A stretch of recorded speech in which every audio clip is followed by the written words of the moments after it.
I pledge allegiance to the flag of the United States of America and to the republic for which it stands, one nation, under God, indivisible, with liberty and justice for all. Okay, this is Chuck. I guess I gotta be chair for the day. Got sick. Blanche and I and Billy are here. According to Billy's Apple Watch, Blaine has a flat tire. Oh, don't. Okay, board minutes. I make a motion that we accept the minutes for September 26, 2023. I second it. Now, public comment. Seeing none, all in favor, say aye. I Aye. Correspondence. that one. There's a lot about that 95 mil packet, so I kept them all together on top. There's two new ones that came in this morning. Okay, the first one is from Mako. Here's the emails. About the, Okay, this one definitely. Gonna have to be on the agenda. Montana Tax Executive Director provides facts for school funding. This has, it's at that 95, That's that 95. so we'll put it on the agenda We're for gonna have to, yeah. for next week. Yeah. We shall do that. There's a lot, Yeah, I read it, but yeah. And there's. Yeah, it's. This one right here is very interesting because,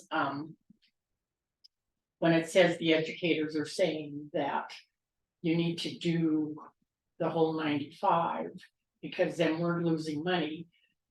And Mako was saying right there in that email that that's incorrect. And so we really, I mean, it's done by the legislature, so the 95 mils has nothing to do with it. And you know, the 95 mils goes right into the state's general fund. yeah, they're great. And did you get a look at that one correspondence where it shows the graph with the 95 mils and then it shows the 77.4 mils? Okay, yeah, we need to really look at this, research this and discuss this on the agenda. And we have to do it in a hurry because they have to decide whether or not we're gonna do the 95 or whether or not we're gonna do the 77. And you'll set it through resolution, right? I believe. I'm not sure how. I'm not sure. I don't recall if it's done by, And the Beaverhead doing the 77, right? and I think Missoula, that email right there is, the state is considering suing Missoula County because they're considering doing the 77. Hi there. Is Scott in here today? No, he's out. So the budget, I need to get that uploaded this week, so I just need a signature. Chairman, So, and I don't know what, we've never is that did correct it. today? It's gotta be in by the end of the week. So it's like, okay, well, I'm not gonna get all excited. I'll just wait till Tuesday and get a signature. So, Third, Yes. thank you. Now I'll print for that. Thank you. okay, here's another one from Mako, about the same thing. Yeah. And we'll discuss that next week. Yeah, I'm with Blaine still changing his tire. Yeah.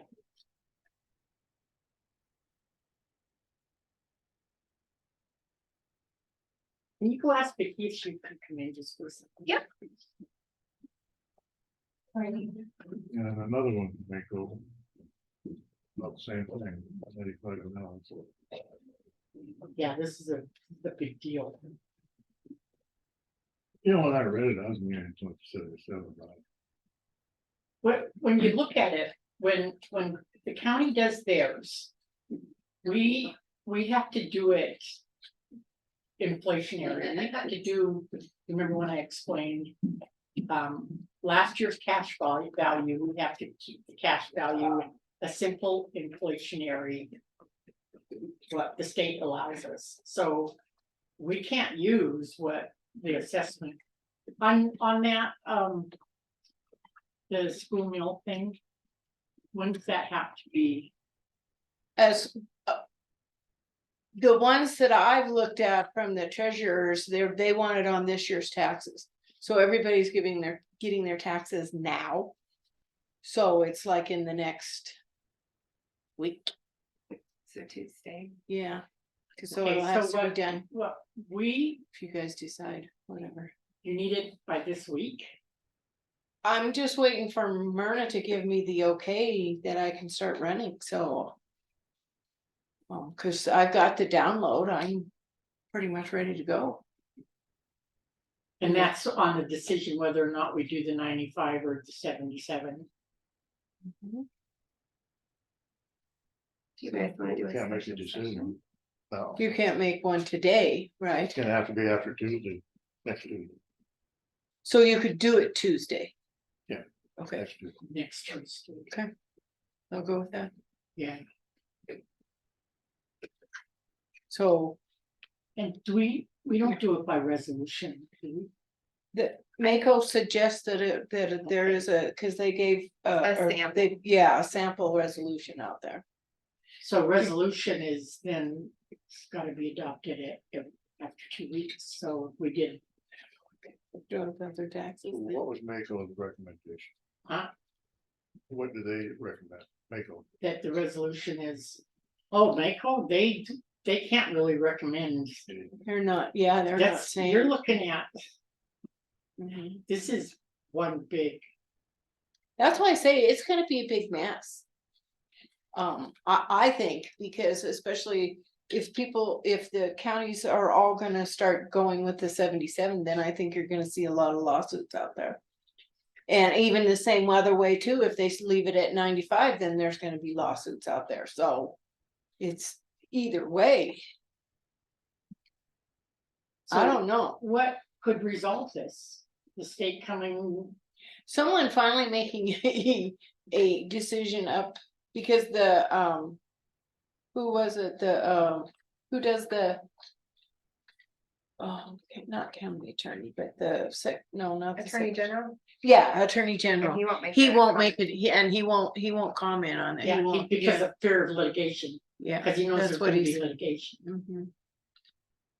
So yeah, And is and it so because most of counties. the assessments are so high? And they I say don't there's know, like- well, I think that's how it got started, because it got started with Beaverhead County. One of the commissioners there started looking at ways to, because the values have gone sky high, and so he's like, well, how can this stay at 95 if you can lower this down to 77.8, which I don't understand how they did the calculations for that, because it's smart enough. Well, But they probably did it on the basis that the counties have to do it. see, and that's what I'm wondering. So most of the counties are waiting for their county attorney to make an opinion. And then they're just voting on Okay. either yes or no. Yeah, Okay. yeah, we'll, Okay, so cause I figure if I can get them out, if we can get a decision by next Tuesday, I can still get them printed and out by the end of October. so. If Blaine can do the research and then advise us next Tuesday and still have a resolution by next Tuesday. Yeah, And then the first reading would be next Tuesday and the following would be the second reading. And I think even if you guys usually just do a second reading, but I think you would know. what even, you were- yeah, don't you think you guys pretty much know that? Cause well, It's a better Blaine question, Yeah, I guess. I guess so. Cause what if somebody comes in and says, Make the public comment and yeah, you make an adjustment. Or you could, I guess it's a question for Blaine when he comes in. Yeah. But if you wanna do a special session. We could do that as well. we could do a special session. Okay, next one is from Okay, Nico. okay, um,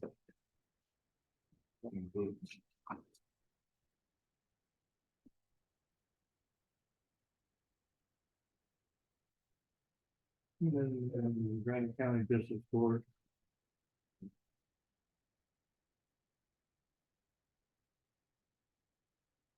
And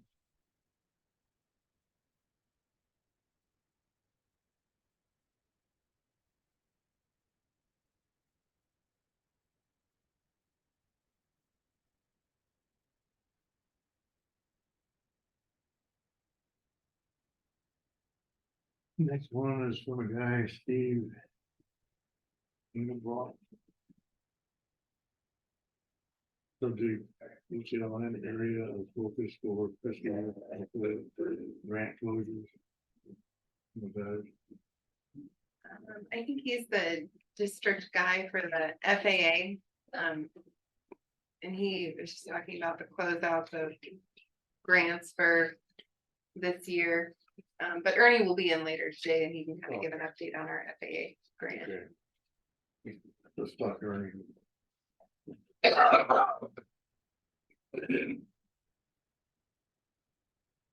okay, so this has to do with. Airports. Yeah. Is this our grant? We do have an FAA planning grant, but I think we're pretty much wrapped up on it. So it doesn't really concern us then. No, and Ernie can speak to it better. And we got one from a Jim Powell. Operated Paul. The Granite County Road Reclamation for 2024.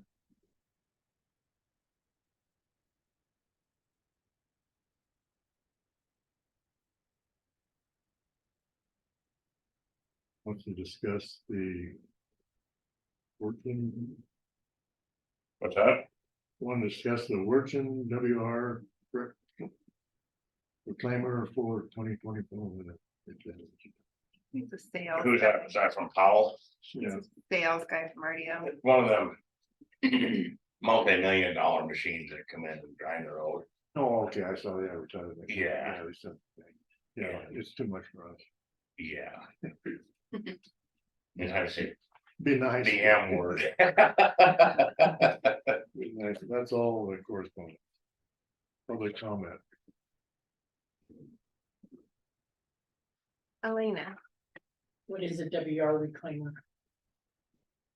It's a big machine. Big machine, Yeah, they Yeah, said and the reclaims. it just, yeah, it It grinds does. on the road and, it does pretty much everything. It tears it up and grinds it up and you know, spits it back out as pavement. for It's way paved more. roads. it's, I know it's for gravel. Oh, for gravel, And just go through. makes new gravel roads. Cut your road down and grind, crushes all the rock and everything in it. I think it's, you know, $2 million or something. You have public comment from No, Elena. Elena, You didn't need to tell me that. Elena, Thank you, Elena Gagliano, for the record.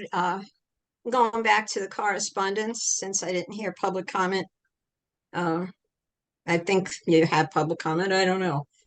But going back to that information from Mako, I think there's more than one county. How many counties have filed a lawsuit now? It's in there. Okay, now on page 47 of all those correspondence is the resolution example. And that basically tells you what to do for the resolution. I think this is very big. I mentioned it, it's on the record that it was big when Mako kind of noted it. And I said, just better do something about it. And for the record, there's another lawsuit presented by 2 legislators.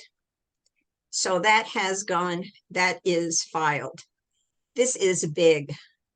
And I think the county should get on board on this because these taxes are ridiculous and people are finally speaking out. And so I think you should definitely do something with it. You should read it. It's like 35 pages and gives you information, and maybe get in touch with one of the counties that has already been part of this mitigation process and get some answers. Thank you. Okay, thank you. We're in public comment. Any other public comment? Seeing none. We will go to weekly report from Paul. So we're finishing up Middleport today. And then we're gonna start down by Gillis's. We're gonna go down from the other side of Gillis down to the Warrenton Bridge. And we'll just see how it goes. But so we're gonna start hauling on that, and then from there, what our plan is, they're going to start next Tuesday, putting that fiber down East Fork Road. No, Yeah. it's already down. No, they gotta start going down the grade. All they did was do the sub stuff. And what they're gonna do is go for 4 feet from the inside bank. And then trench it in there and we'll have to play that up as soon as they get done, because God knows what they're gonna hit there. And so then. That can be wrong. It could be bad, yeah, they're gonna trench it in, they're gonna have an excavator there bolt. And do what they can Did do it with block it, the road? yeah. So But- do we have to notify people then, or? Well, I talked to him yesterday, and there's enough people talking about it already, but. I mean, everybody seems to know. I don't know. Who you'd notify, you know, Well, I can send a message to the association. that'd be good. But they're supposed to start on a Tuesday. They don't do it Monday, cause it's a holiday. And it's Columbus Day is Monday. But, so they're gonna do that, and then. When we get that far, we'll touch that part up, and then. We need to put gravel down from we'd like to put it from. The top of the hill there. But the Sapphire turn off. Down to the bottom, at least heading toward Elk Creek. And give that an overall. Go over there. That's kind of our, We get use a little more on some of the muddy spots. yeah, what I wanna do is just hit on. And go down the hill. What about the post pounder? Most part, I'm still waiting on the delivery time when they can get one. And I'm gonna go out to Gold Creek and talk to those guys that they build a different style out there. And see what they have to offer, and. It's in the works, just trying to get something. Do you have the delineators? They're sitting in Great Falls, closed down. Yeah, and. A lot of them, What about the cutting the grass? gonna start next week. So we're gonna start this week, but Brad's gone, so. Then we're losing Jim next week. And. I don't know, everybody's just here and there, you know. And then our 410s are, they come up. But. Our deal with the union stays until next spring. I asked Blaine about that. I thought he'd be here, but anyway. So we'll just stay on 410s, if that's good with you guys, until we either split the crew to Tuesday, Friday like we did last year, or. It's, No, I think we can go 410s until it gets colder. yeah, We can see snow. cause the schools, you know, now they're 4-day week too, and. There's no bus run even at Black Pine. And. Like last year, we split them and had a couple guys work Tuesday through Friday and the rest of them Monday through Thursday, and that worked out well. Okay, person was in or Anderson was in last week and said that he plowed that road for this school bus stop in Black Pine several times, but we weren't plowing it. That's a lie. We plow up to the, remember you guys added that 2 miles or whatever, it said 2 miles. Well, so we plow that. And then he was plowing for that guy that lives above there. And he would plow that from, but without a contract, I don't see how we just shouldn't allow that. You know, we made that pretty clear last year, that we were gonna have written contracts or no plow. Yeah. They had, well, they were just in such a bind. Oh, it was getting pretty late in the year, we took 2 blades up there. And they ran together and kicked all that snow off there. And, yeah, we're not gonna blade all the way to the top up there. No, not the top, but just that school bus route. So That- where the person comes out with his daughter to the school bus. Yeah, that's just right on top of the hill, the Yeah. pavement. Yeah, right. And he said he plowed that. No, the pavement? Yeah, the bus comes out on the pavement. No, Right. no, this is where that guy comes out above that. The 2 2 miles above there, that. Yeah, the school bus doesn't go up there. I know, but it's a school bus route because. Yeah, okay, because they're taking their daughter to that point. Or down Down to the bottom. the bottom, yeah, And I guess this year the bus doesn't go up there at all. yeah, right. But it's still. Back in the day when my son was in school out there, it was considered a school bus route because we were taking him in. Because we were the school bus, and so that's basically what I got you. it is. But now we plow that all the time. And in our agreement with him, that we made last year, we're not gonna plow it every time there's 2 inches of snow. We're gonna plow it as it's needed. Not every time there's a skiff. So anyway, let's move on. Yeah, Okay, I read a thing about the emails about the mag chloride on the road at the Denton Point, and I was wondering why I never heard about it until last week when all these emails were going through. It's about bill not being paid. yeah, then Blaine's got that bill from that guy, but so the guy that was supposed to pay it actually is not the chair or not the secretary, and the other people it's getting paid, so it's getting taken care of. It will be paid. Yeah. Well, I just want to make a point that anything in my district, I want to know about it. Yeah, Because people call up and say, well, you're doing something over here.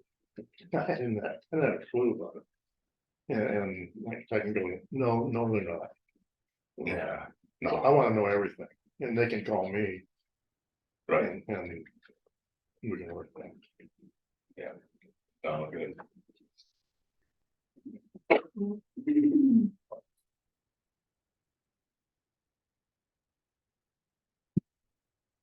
Anything else? Sand and salt. Or sand and salt? Sand to town of Drummond. We've been giving it to them for the last several years, ever since I've been here. And. So that's up to you guys, what you wanna do with it, I mean, It's 6 loads or something like that. 6, yeah, we took 8 of those last year, 8 loads. yeah. Well, I think we ought Yeah, to continue on. Do we get a Yes. motion on that? good neighbors, we're good neighbors. I mean, that's my opinion too. Yeah, We probably don't need a motion on it, do we? We do. I don't know. so. Down to County Drummond, so it's on the agenda, so yeah, give it.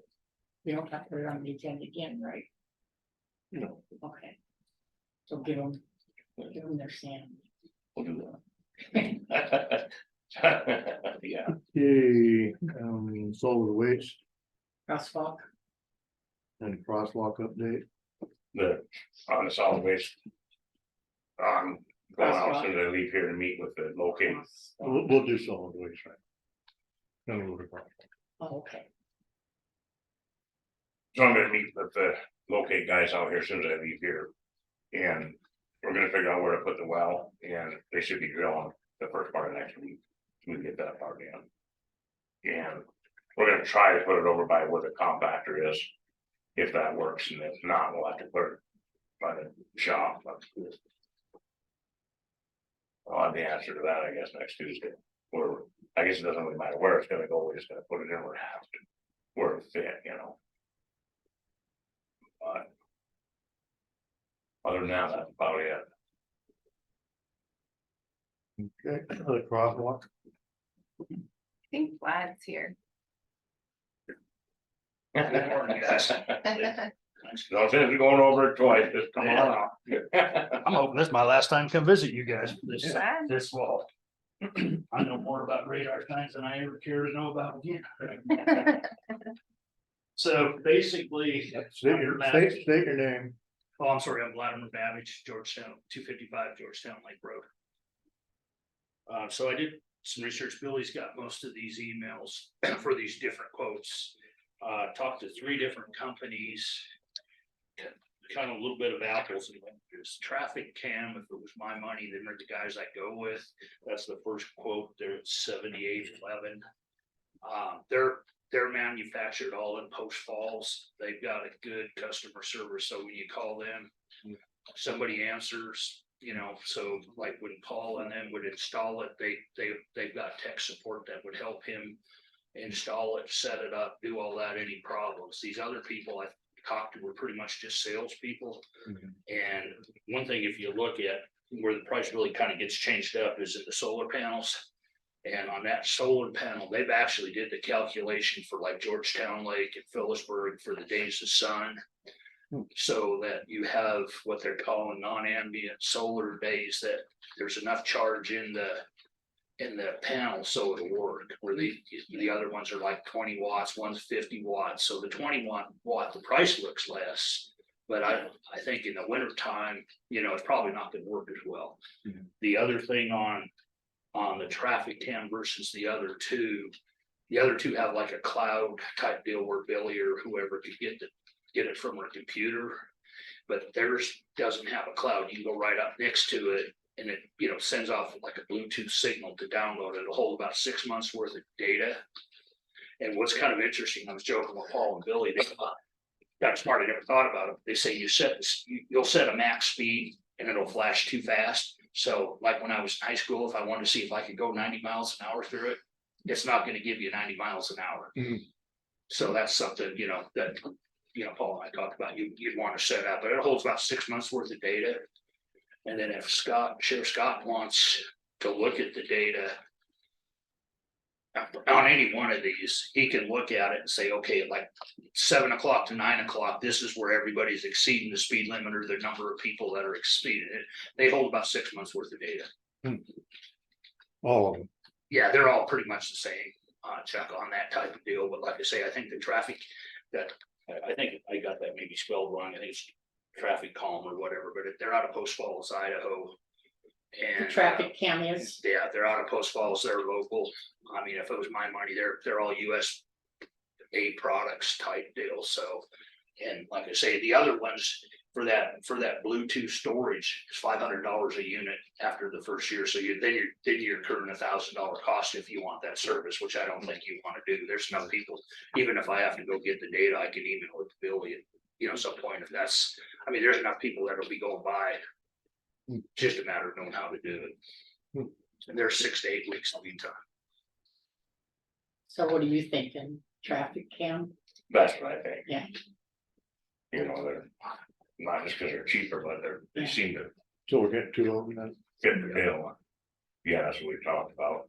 And then that's still under, because we figured around 10,000. You know, that's a little bit of lead there, but you still gotta get it put in and you gotta get, you know. Well, like Paul and I talked about too, is, you know, depending on his time, like you talked about with all that grading, if he can set his post before it freezes, at least your posts are there as soon as they come in, you put them Yeah. on. Yes. So where exactly are these going? Well, we talked about one up there. Oh, just kind of by that sunset.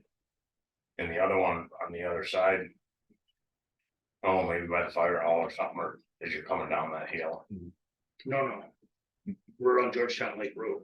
Right, but not both of them. You put both of them on both sides. Cause you can't put them up there, cause that's the, you want it on both sides of the crosswalk, is the way I understood it. Oh, I was thinking one on. Cause on that that's side, the other on one, the you're other side. dealing with the Forest Service. Yeah, Yeah. You Well, you're can't put having anything on there. one on both sides, they're kind of, Stokey's houses. Kind of there by Edwards Tracks, I thought when we talked, there was one there and then one kind of over before you get to that, where all the boat docks are, so that's where that crosswalk, I thought was going where the boat docks were, because you have to have it on both sides or you're. You know, to be able to slow down on both sides, I thought the first two were going on Georgetown Lake Road, the way I understood it. Yeah, I was thinking one on each side, but. For speed, but. Then again, I guess we can't put anything on the Forest Service road till they approve it anyway, so. no, we're not doing forces. We're not. So just leave So it. two, Correct. Yeah, for sure, only two now. okay, So we need a motion to. For traffic cap. I make a motion that we accept traffic cam as. The. Vendor for the. Solar panes. Or whatever they are, and we're gonna need two, right? Correct. That's for two, total. That's two. priced out, that is priced out for two. For one, right? No, that's two. Oh, right that's there. for two? Yes. Oh, okay, cool. I'll second it, public comment. Seeing none, all in favor, say aye. Aye. I'll give this to Billy and then I'll send you that quote, so that we can send it to you, yes. Perfect, yep, and then Give you I'll, one, Are we, I'll give Scott one then. we're trying to get this done before. We can do it in the spring, or are we gonna do it as soon as possible? I think we'll put them up, so, So we're gonna order it right away? yep. we can Okay. do that. Okay, All right, Alrighty. thank you all, appreciate it. Thank you. We'll see you later. thanks for all your help. Maybe be a couple Yeah. of weeks or months, so thank you guys. Okay, I guess we're done with. You, Yeah, all right, I'll go meet my guy then, I'll talk to you guys later.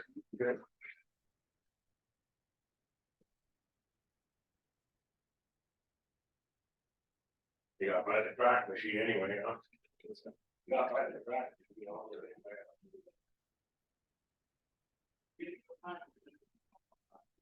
okay, now we're in written policy on safety equipment. PPE for county employees, discussion and decision.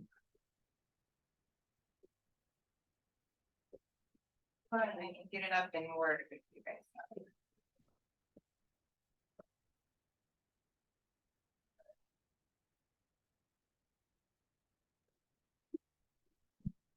Has this gone out to all department heads to kind of look at? No, it hasn't yet. I worked on it with Jackie and then I sent it to Blaine, but I had Paul read it.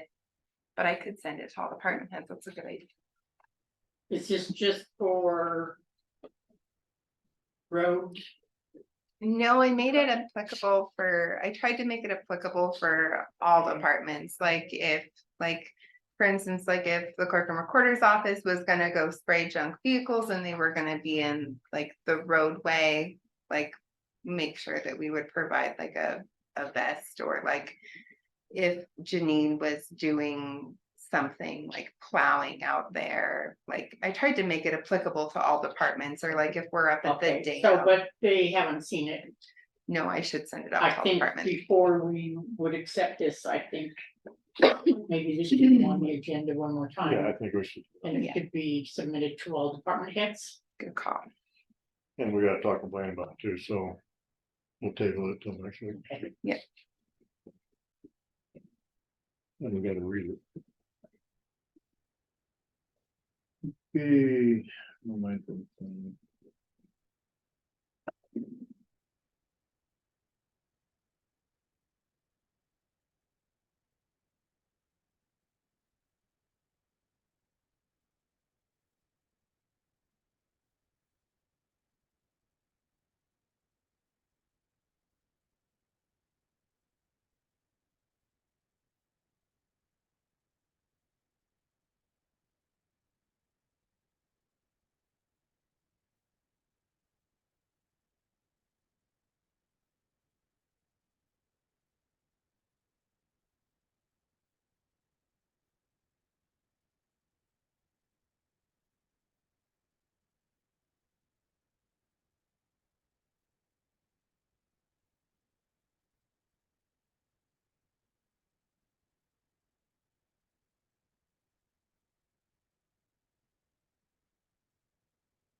So we're waiting till, 9:45. I just wanted to show you guys, I went up to the Bull Creek Fire. And I want to show you some photos about what they are calling steep and hazardous.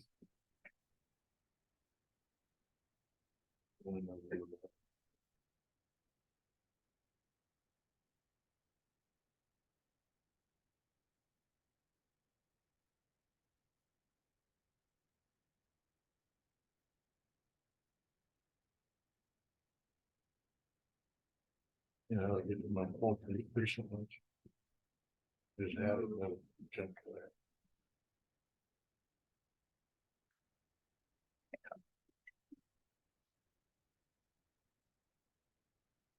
Okay, when they were first in, and I said, well, you can connect this wet spot with that wet spot with that wet spot, remember the first team?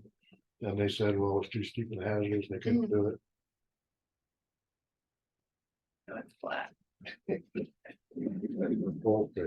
Oh, my goodness. Oh, my goodness. It's great. That's their too steep thing. Mhm. Yeah, that's where it's too steep. And remember when I told you about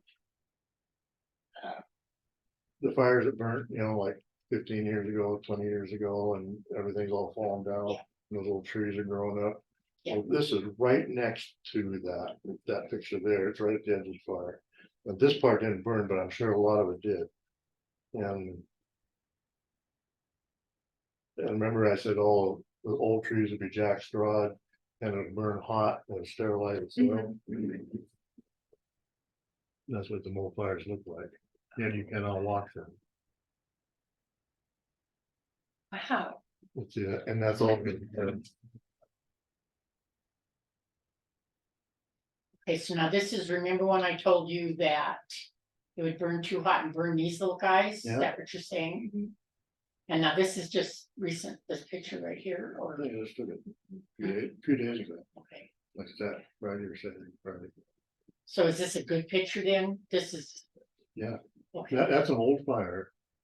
The part of this reburned, I'm sure, on the Okay. Bull Creek fire. okay, Okay, So and this this is is where they said, well, it'd be a good thing to clear that out, let it burn, it cleared out. Clear any of it out. and so the trees and stuff here should be cleared out, is what you're saying. No, they will be cleared out. You'll never get another tree grow back there because all the seeds are all, see, the first burn, If it come in. make it come back. The first burn. Release the seeds, Uh-huh, okay, and that's those trees you see laying down. okay.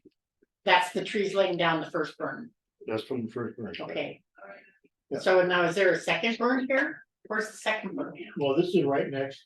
Oh, to that's Bull next, Creek Fire. This okay, just didn't burn, okay, and this is what I took a picture of it because cause you see the seedlings. you see the seedlings and you can see all the down trees. Okay, And so if that reburns, that's gonna be all slicked off. yeah, And there's no seed source. See, the lodgepole in the first burn, it releases the seeds gotcha, to get these little trees. okay, The second burn, it won't do it won't do it, because there's no, you know, there's no seeds there.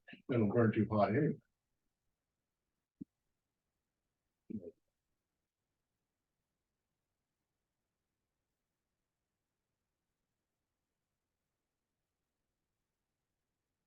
And then,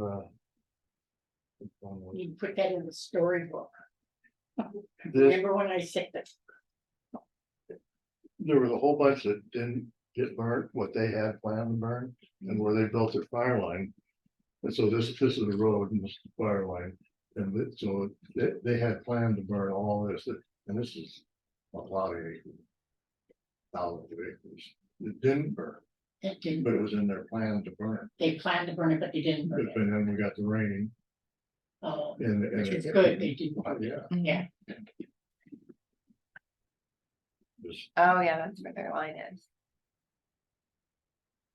and why would they burn it? get their acres. Oh,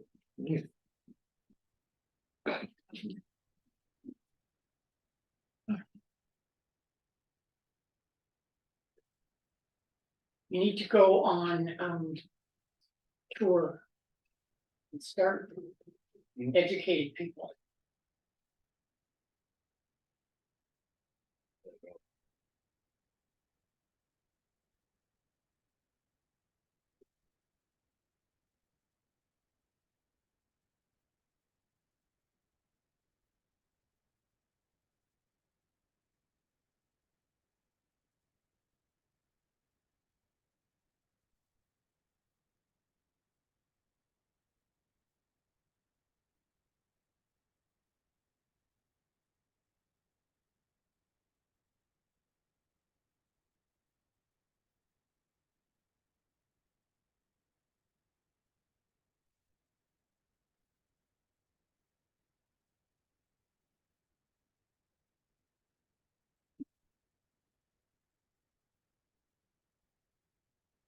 Feels almost like snow out there.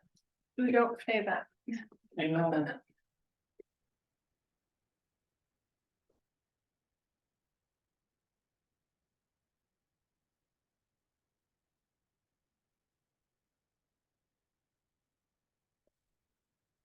What does this tell us then?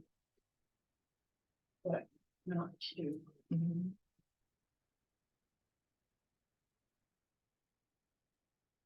Okay, we'll open up on the solid waste. You want me to go grab Scott to see if he can give you an update on what they've done for research and what they've found? But then, You want me to go grab Scott Reddick and see if he can give you an update on? Yeah. Scott, Where they're at?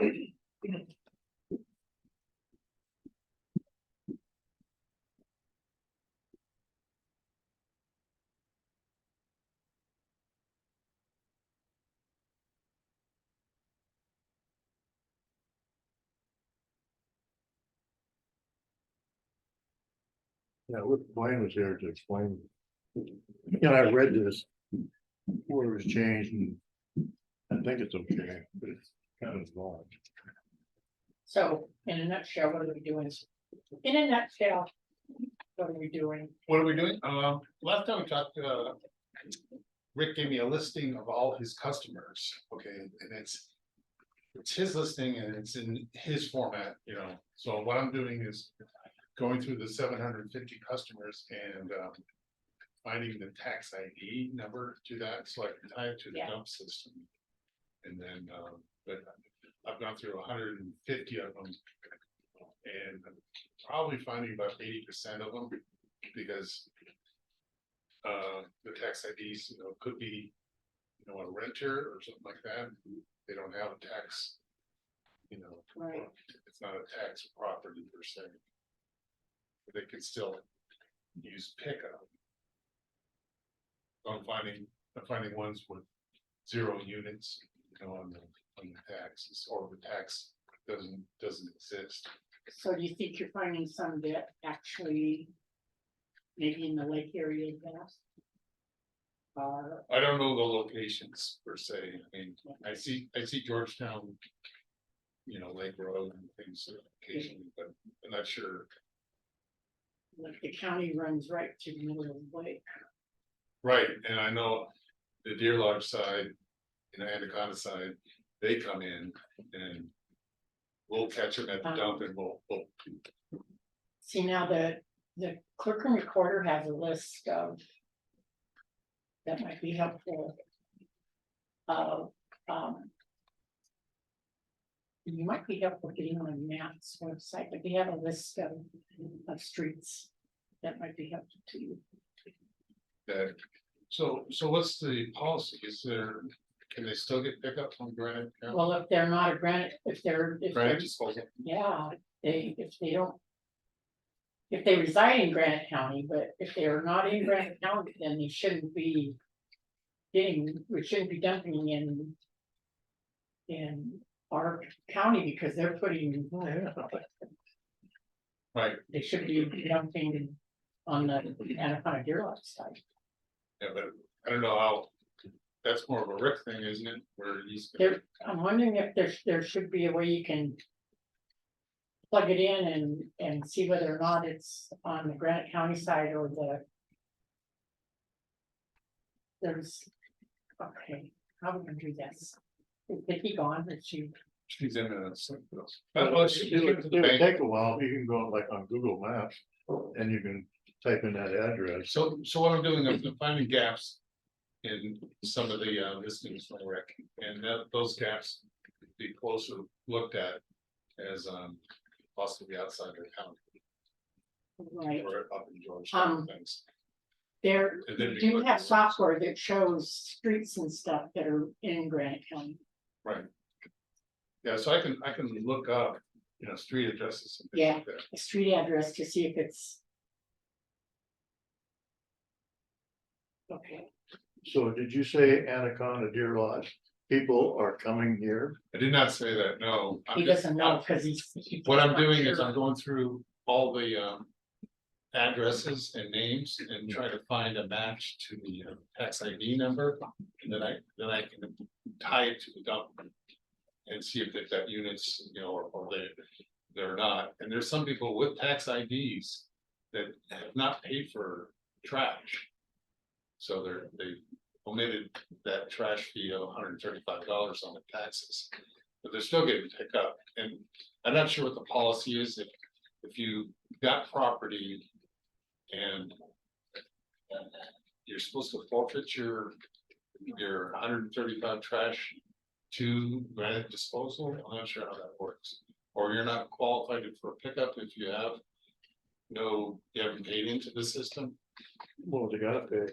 Well, I don't know what the rule is, but I'm saying there are people that are getting, Rick to pick them up, but they don't have any refuge on their tax, assessment. We can't How? be doing that.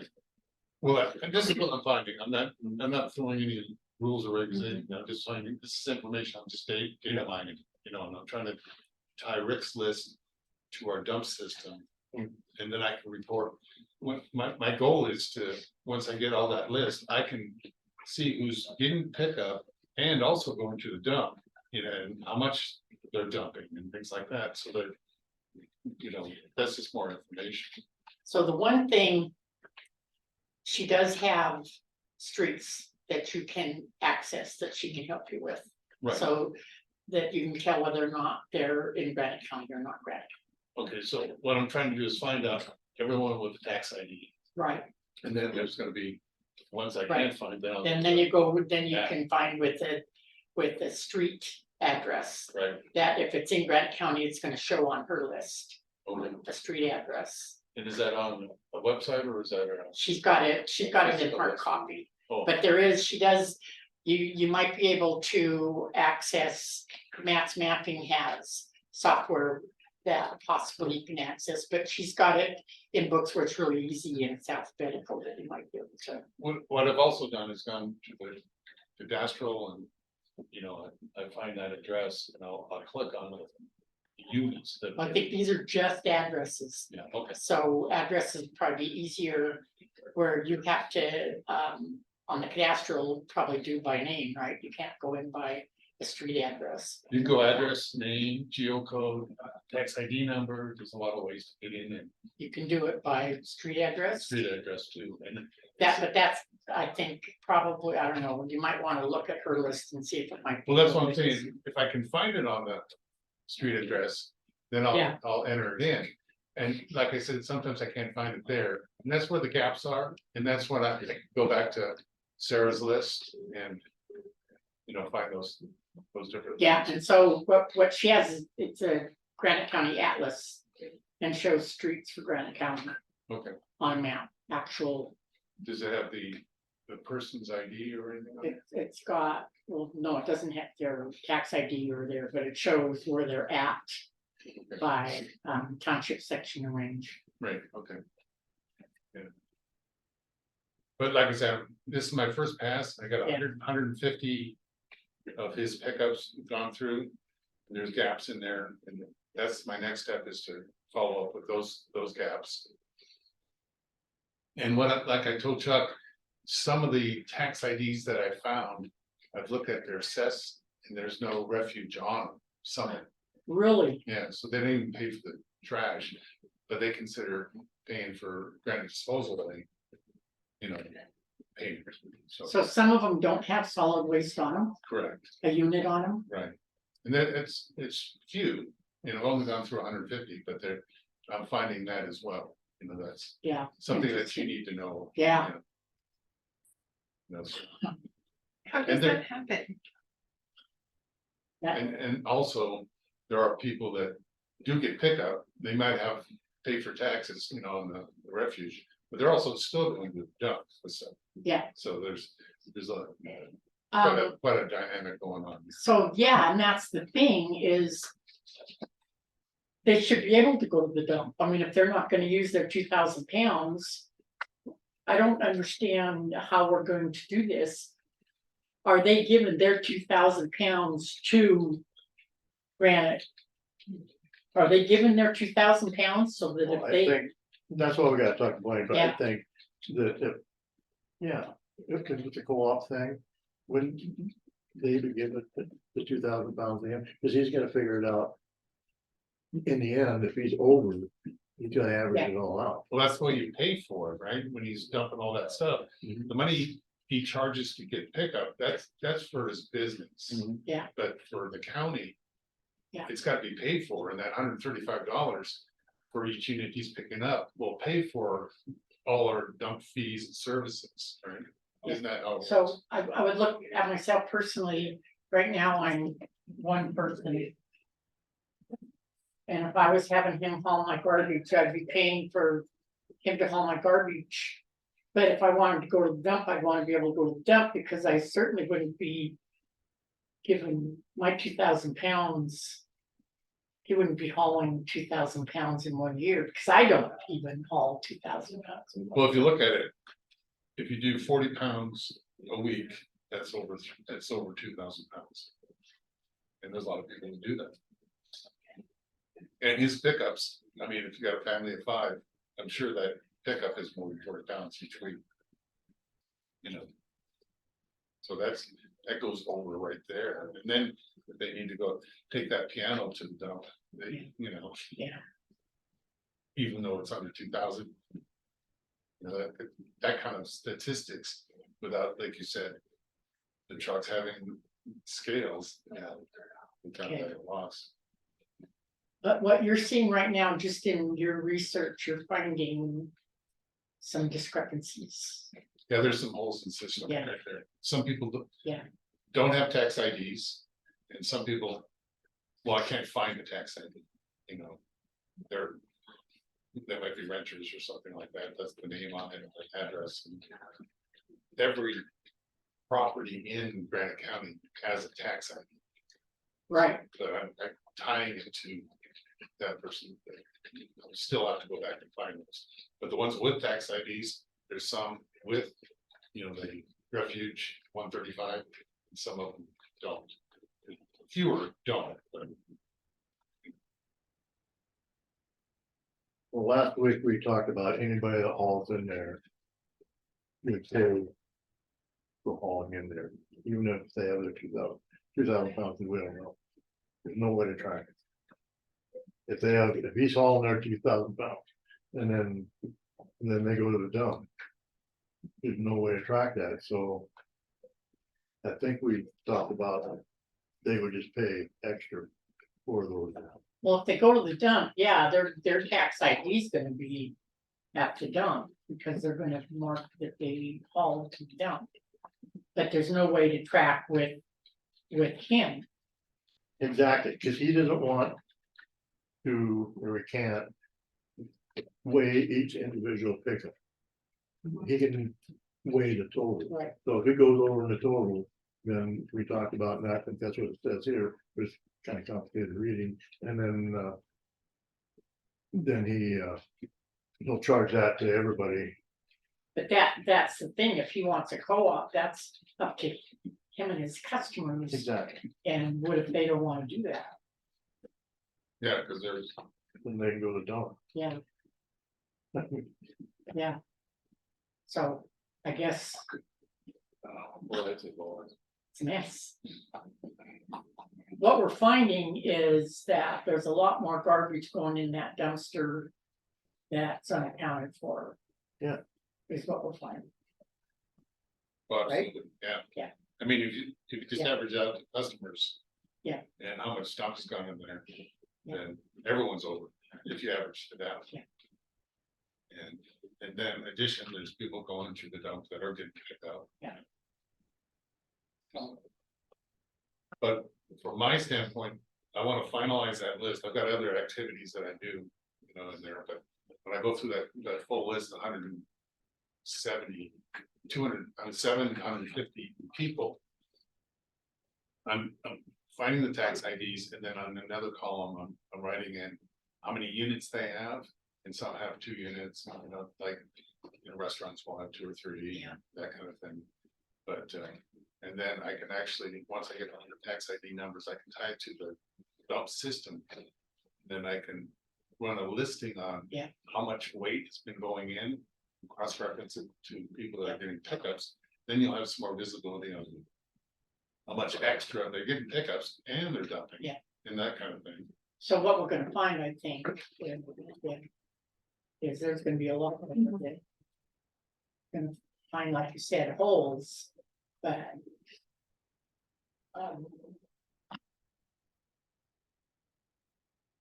is it whether or not his co-op works? I guess it's his co-op has to decide whether or not they're gonna give up their 2,000, right? Yeah, I thought that was the policy because that's the way. He pays for the dumping service that Granite County provides. Cause all the pickups and dumping and things like that. And then just charging each customer the pickup fee is his business. And then to work in Granite County. The customers have to give up their $135, their 2,000 pounds to dump. And that would pay for, you know, Granite County stuff. That's my understanding. Yeah, now, that's what he said, and but that wasn't happening, correct? I don't know. No, I don't know his business, so. I mean, that wasn't happening even on Granite County side, because no one was.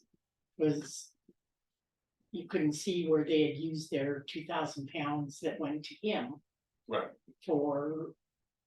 yeah, there's no way to know. his service, no way, no paper trail. Yeah. Yeah. I don't know, this is just, So we talked about last week, so if they're in the co-op. And they haul on their own to the dump, they should be paying extra, they're paying for that. yeah, if they're, but, yeah, if they're in Yeah, his 'cause they co-op, gave the 2,000 pounds of the co-op. So they're hauling, Yeah. that's the only way we can Yeah. keep track of it. yeah, if they're in his co-op, but then, like you said, that list has to get out to the attendants at the dump site. Right, so there's another step after I finish all that listing, I have to tie. Which is kind of convoluted, but you tie that tax ID number to the dump system and have a notation inside the dump system when they show their dump card. Granite disposal pickup, you know, and they'll have to look for that and then charge them. Yeah. That's what's needed from the commissioners, you know, but pay as you go. Pickup. If that's a policy you want to run or something. Okay, so what you feel that it's just gonna take a lot of research with his list to get this, where you can combine it with tax ID number. Well, so I'm trying to find all the tax ID Yeah. numbers and then how many units they have, if they have any. Yeah. Get that report. And then I can tie. That listing into the scale it dump system. Right. So that the attendants can see that and So then we can do whatever you want to do. Okay, so then what we have to do is set the policy. If they're going to be part of his. Co-op, Right, I think it says it in here. Like I said, I was getting kind of confused. That's why I want to talk. about it. Yeah. He's on his way. Hmm? He's on his way. okay, Who's on it? Fine. Oh, wait. I was just wanting to make sure that you were playing this. Yeah. did he have to get help like changing his tire? You know, that's why I said, do you need help? And he's like, no, I think I got it. Not that I was gonna go, but I would, Yeah. you know, maybe see if I could. Call find AAA. something, But, You should have said, do you need my help? yeah, Call a deputy, that's. he what I would've probably done. knew that. I wouldn't be much for. So that's what, I guess what we decide, whether or not, if they're gonna be in his co-op. They have to forfeit their right to go to the dump over and above him collecting their garbage. They have to pay as you go.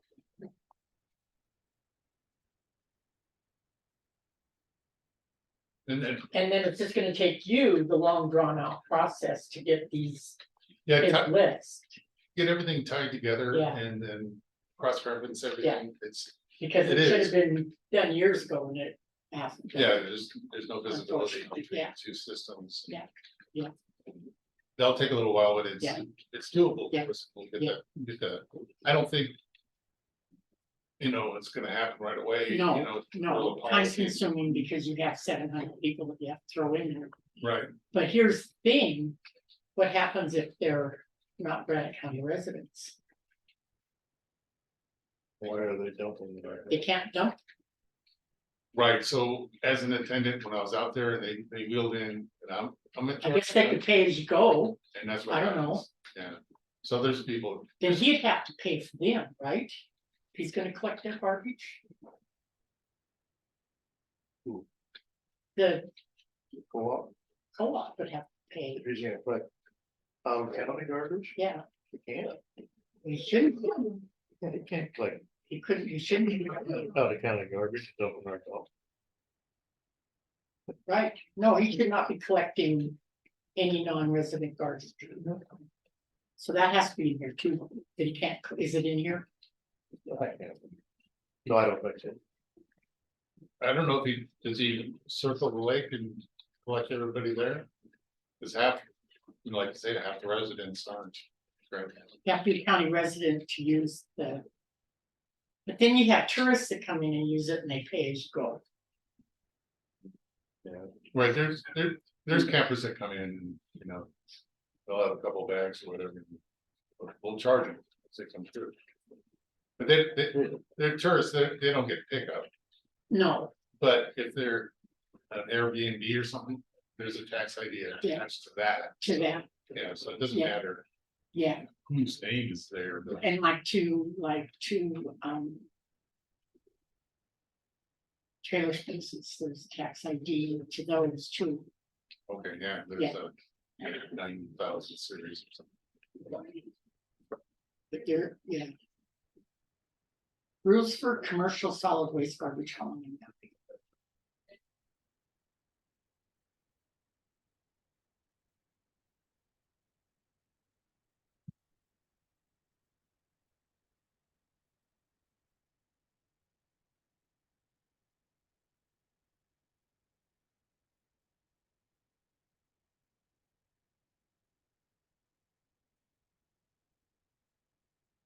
All good. All right, thank you. So it doesn't really. Say. That. They. Need to be.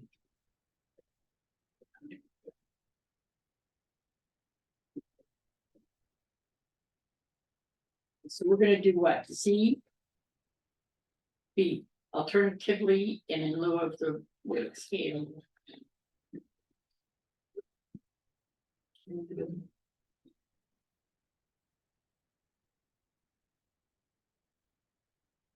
So you have lots of data to search from to find your people.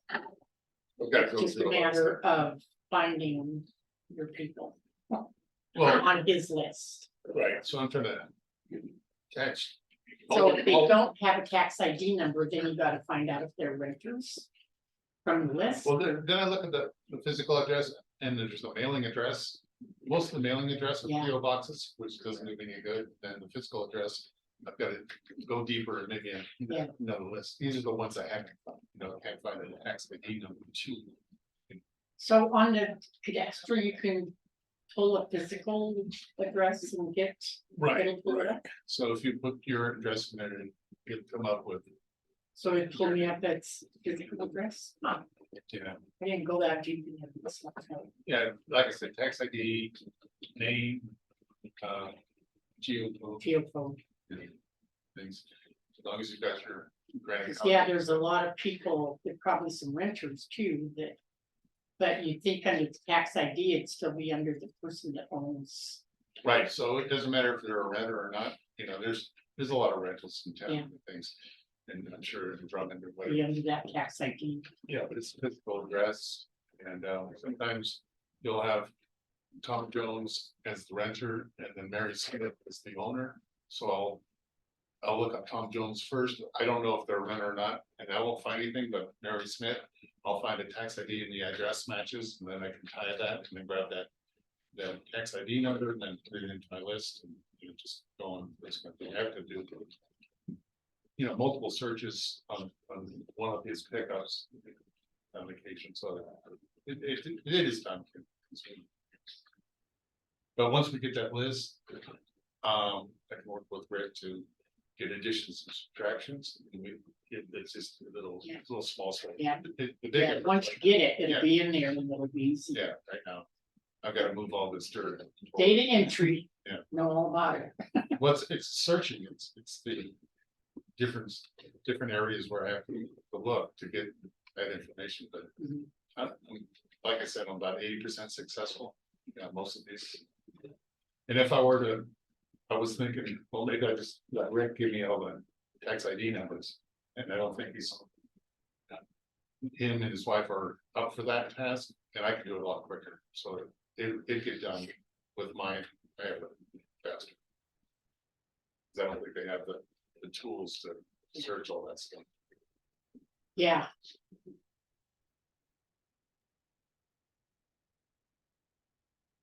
So, in lieu of the scale requirement. And then we don't on a pay-as-you-go basis. Established. That business will be invoiced.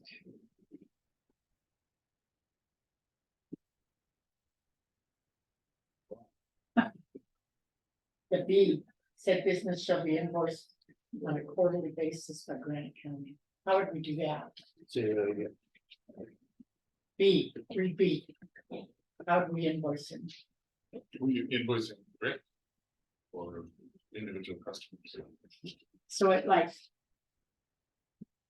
In lieu of the weight scale requirements. Such a business. May dump on pay as you go. Basis. And it's a rate established above in this current Granite County solid waste policies.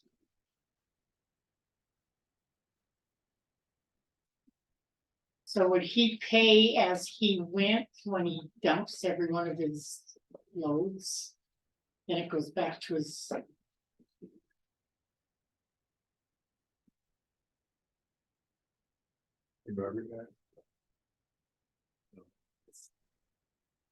Garbage in, garbage in.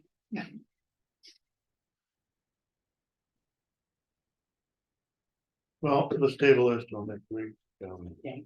We're gonna talk about it anyway. And So we beans, can reread it. beans you still are inputting in. Yeah, I think the what, step I'm doing right now, I think is critical to making decisions going forward. You know, actually, with more visibility of what people are actually doing and, not even having tax IDs or dump Yeah. refuge. That information is, I think, pretty important going forward. And then we can, make more policy. Yeah. More accurate. yeah. Right now, it's kind of vague. Yeah, and this is something I think that the co-op has to be agreeable by his customers.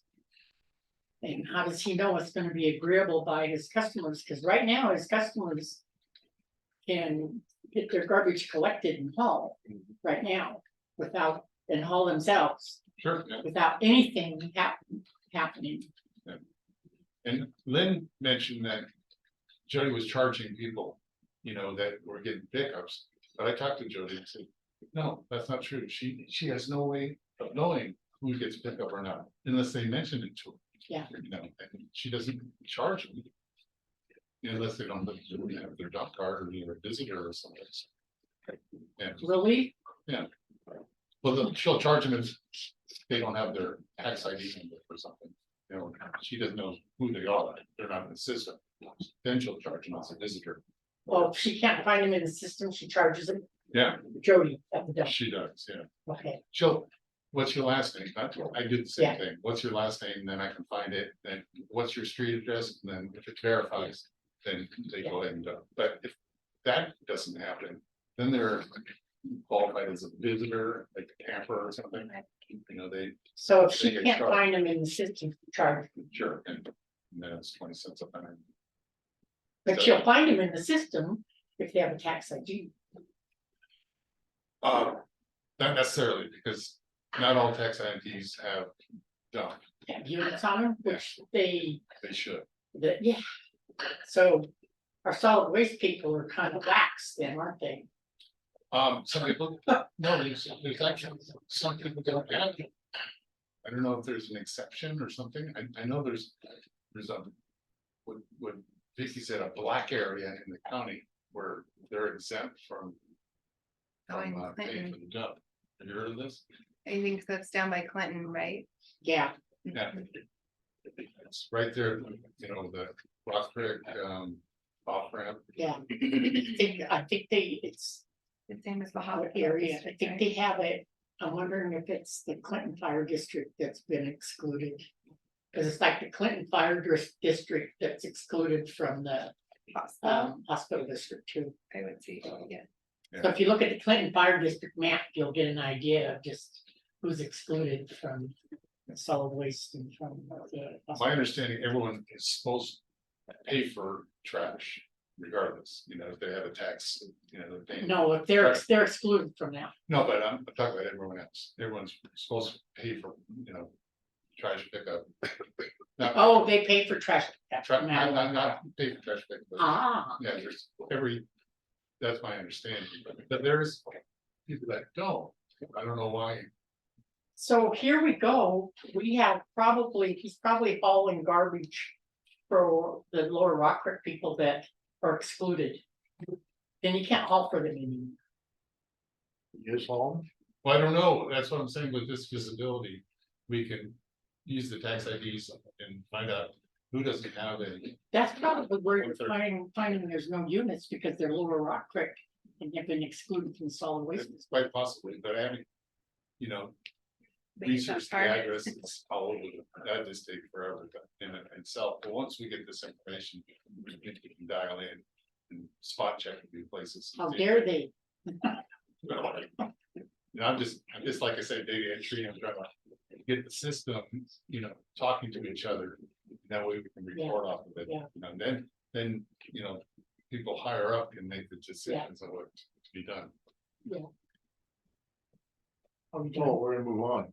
oh, sorry. Roger that. I'll keep Thanks. working on it. Thank you. Okay, I'm gonna put this, You can just set it there. I'm sorry. I've got a copy of it. Okay. Oh, you're right on time. Right on time, Chairman. so now we're gonna go into the dam tenders report, Georgetown Lake outflow. I gotta find it at this master. Okay, I got it. there it is. Okay, we're at 6428.84 minus 7.92. This and So we have to go down 20. You're at 20. we should be down at 20. Yeah. Oh, when did we go down 20? October 1st. On Oh, the first. I almost said August. Yeah. So we have to keep it on 20 until 15. October 1st.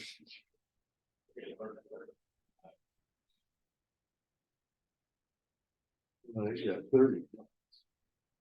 He checked. He went up on Oh, Sunday. good thing, no, I did check. It was more Yeah, October 3rd, he's at 19.9. 19.9. So we're at 19.9, basically 20 now. So your motion is to stay. Okay, my motion is to stay at 20. My second motion, any public comment?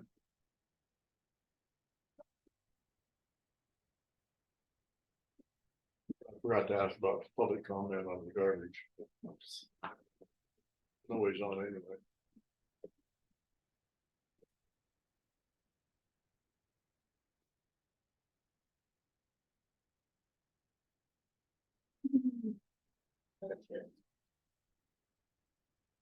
Yeah, there's just the two of us on, what's going on here?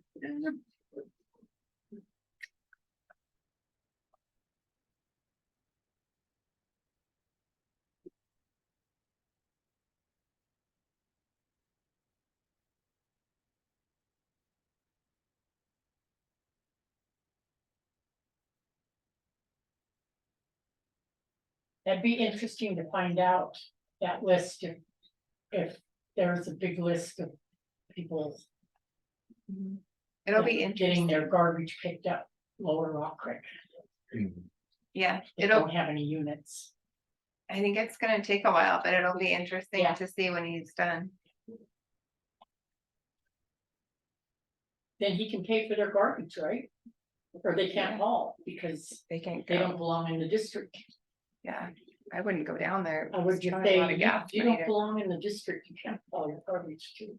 You have to haul it somewhere else. Yeah, you're not part of the district.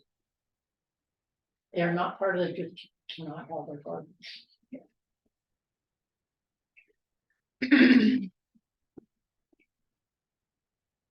Will this be online?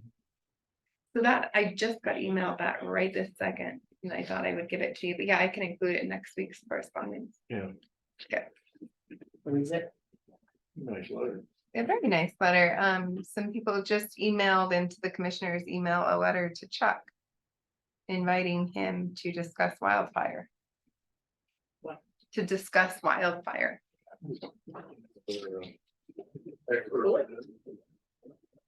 Longtime forester, thanking us for our stand on the forest fires. Sorry, they're doing the carpet.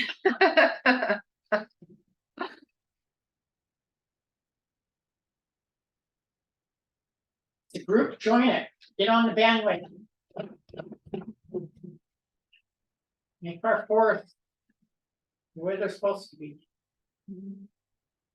Yeah, this guy's got connections to legal stuff.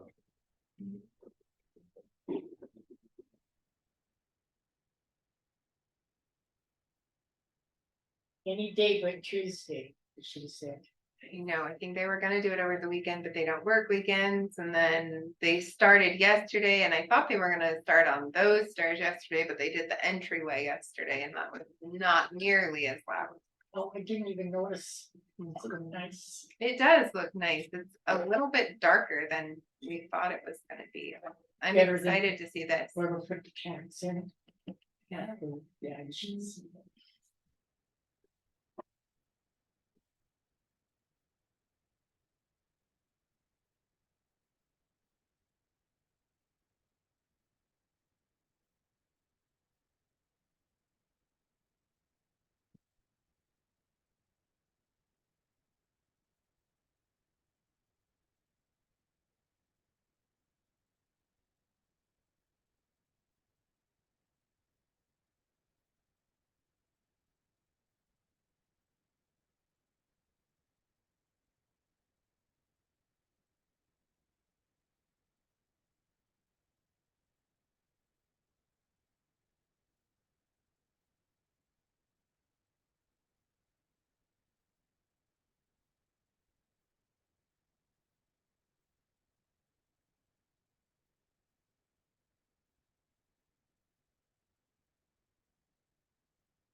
All I gotta do is FERC thing now.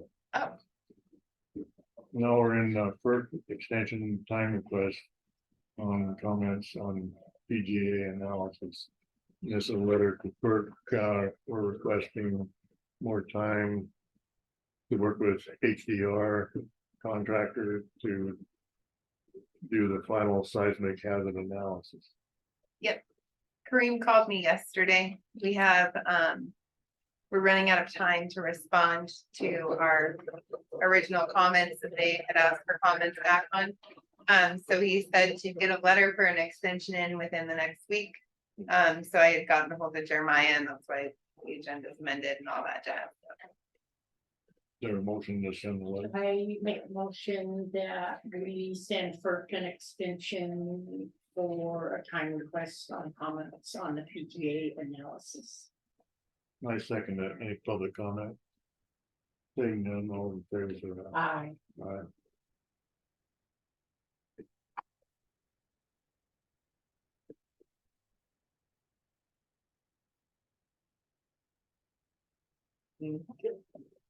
I think we need a grassroots one.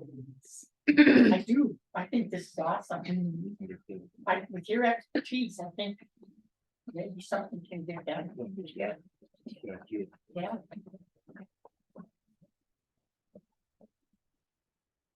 Yeah, I'll do it. Yeah. Go ahead, copy it to me.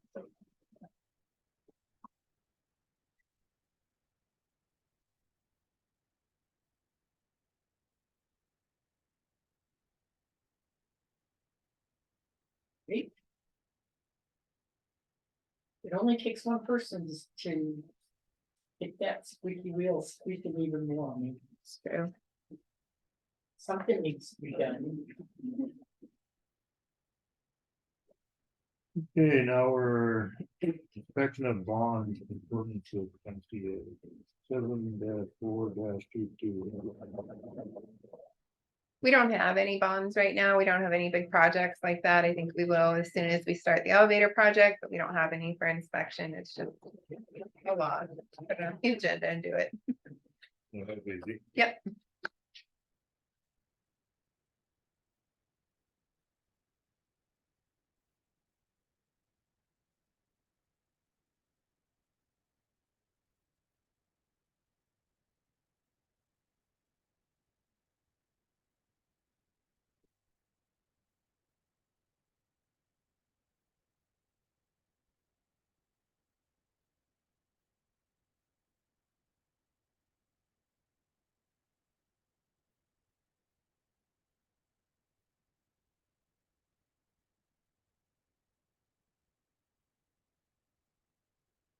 These are going to be for the airport briefing when Ernie comes in. He just sent this to me.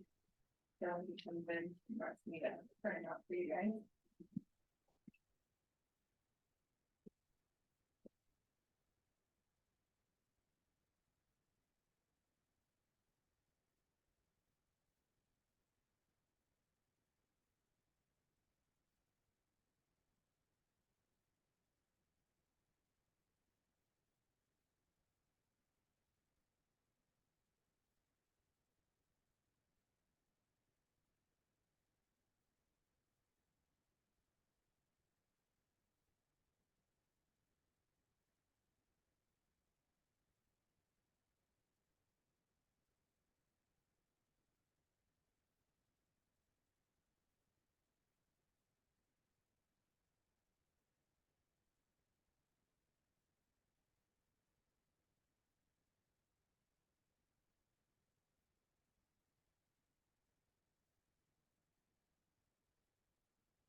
Hello, Ben.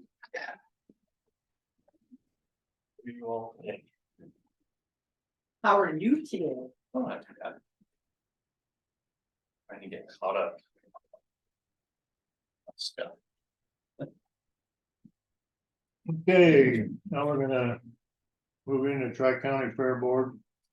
Extension Office update with Ben. So I don't know, I guess, how up to speed you guys are, if at all. But the Powell County Commissioners here a few weeks ago were considering not renewing their agreement with MSU Extension. Which would have ended up making it pretty difficult for them to continue with 4-H in their county. So they were looking at different things to do, and at some point it was brought up that kids would be able to go to 4-H in the neighboring counties and still participate normally. So then I think it was 2 weeks ago, they had a meeting with MSU administrators.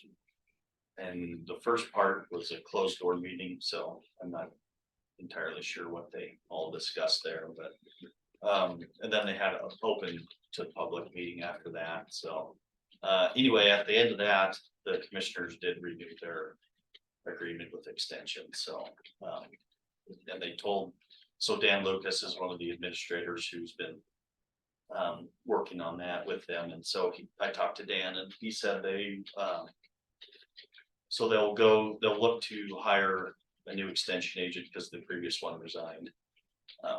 And then, so they'll have their own 4-H program and everything, so, which will be good because it wouldn't have been good for those kids to have to travel and do a bunch of other stuff, so. And the commissioners told Dan that they're very committed to the Tri-County Fair with, as it is. So, they obviously see the benefit of having that continue. So I guess that's kind of where things stand at the current point. So to me, it looks like our county and our kids won't be affected because we'll continue to have our program. And we won't have a big influx of kids rushing in from another county because they don't have a program. They'll continue with their own. And then the fair will still happen as it has. We do need to find a new fair board representative from Grant County. We have one open spot because Stacy Manessis moved to Melrose. So Dara Nelson and Katie Burden are still in Eve Park. in the park. Yeah, so Dara ended up, they had one of the at-large spots that was open, and so Dara Nelson applied and got that one. But Stacy, she had one of our Granite County spots, so we have one spot open.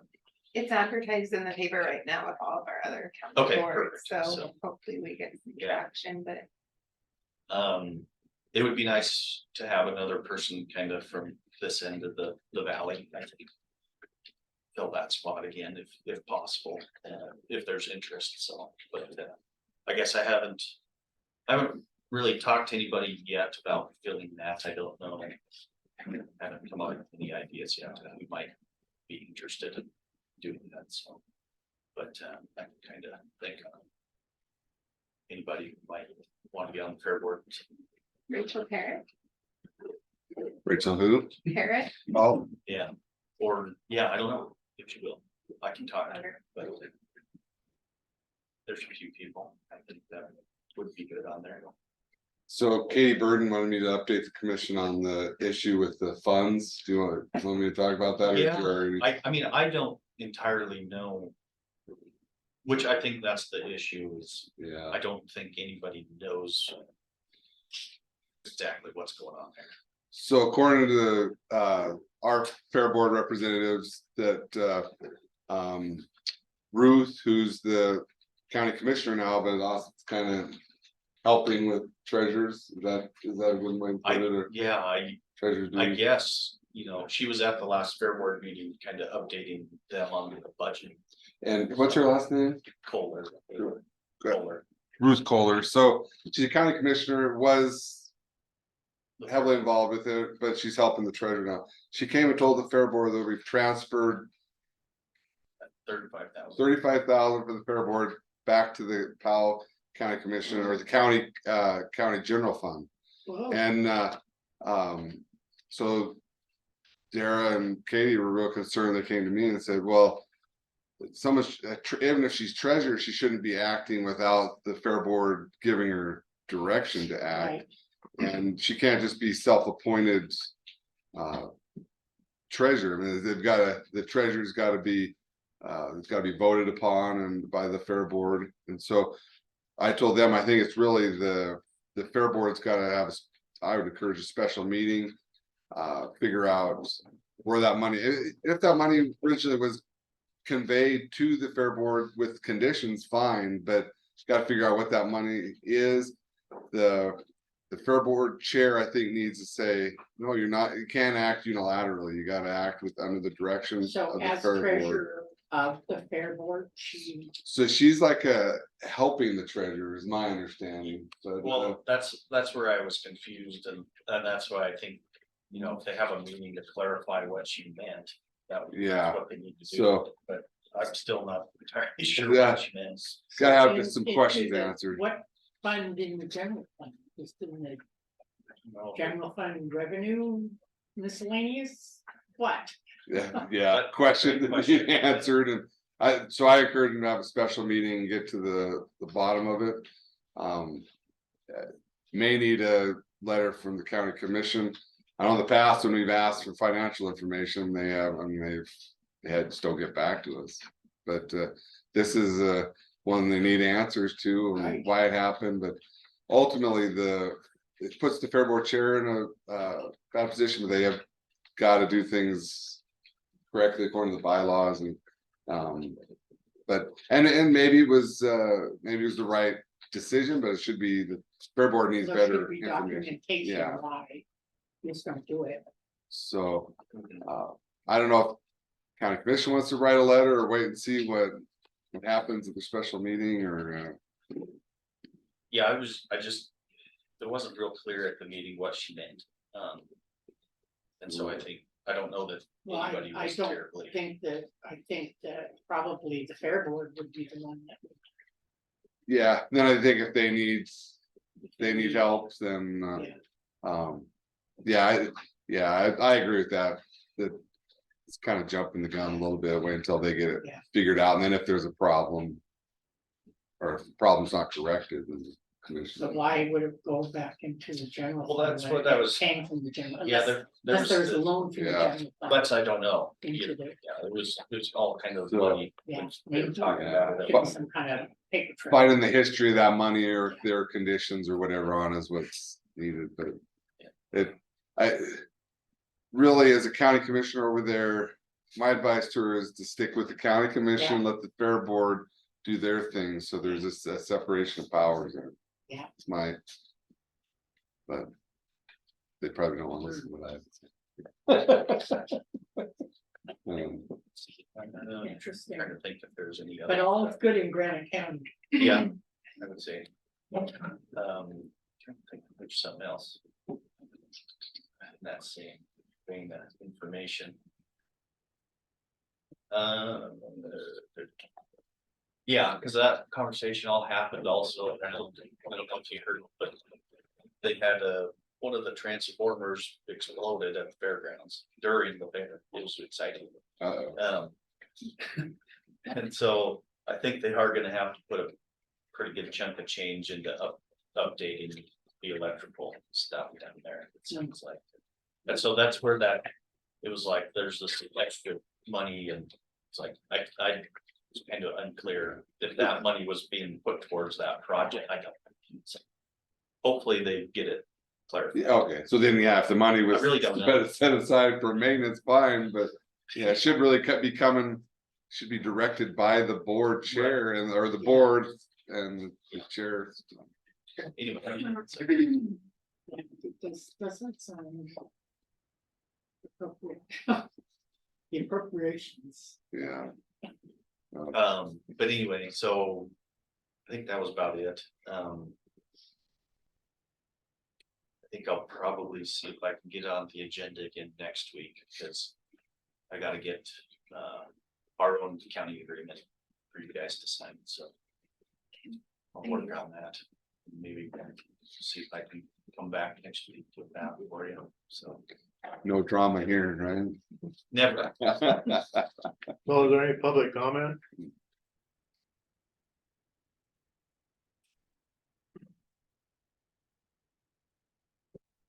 Right. Guess we're done. Cool. Thanks. I'll see you guys later. Thanks, have a day. Good job. Thank you. Well, sorry, the light, flat tire, That's, where were you? right by Cheryl's Crossing, Hoffman's. Oh, man. Did you have to read the bill? No, but.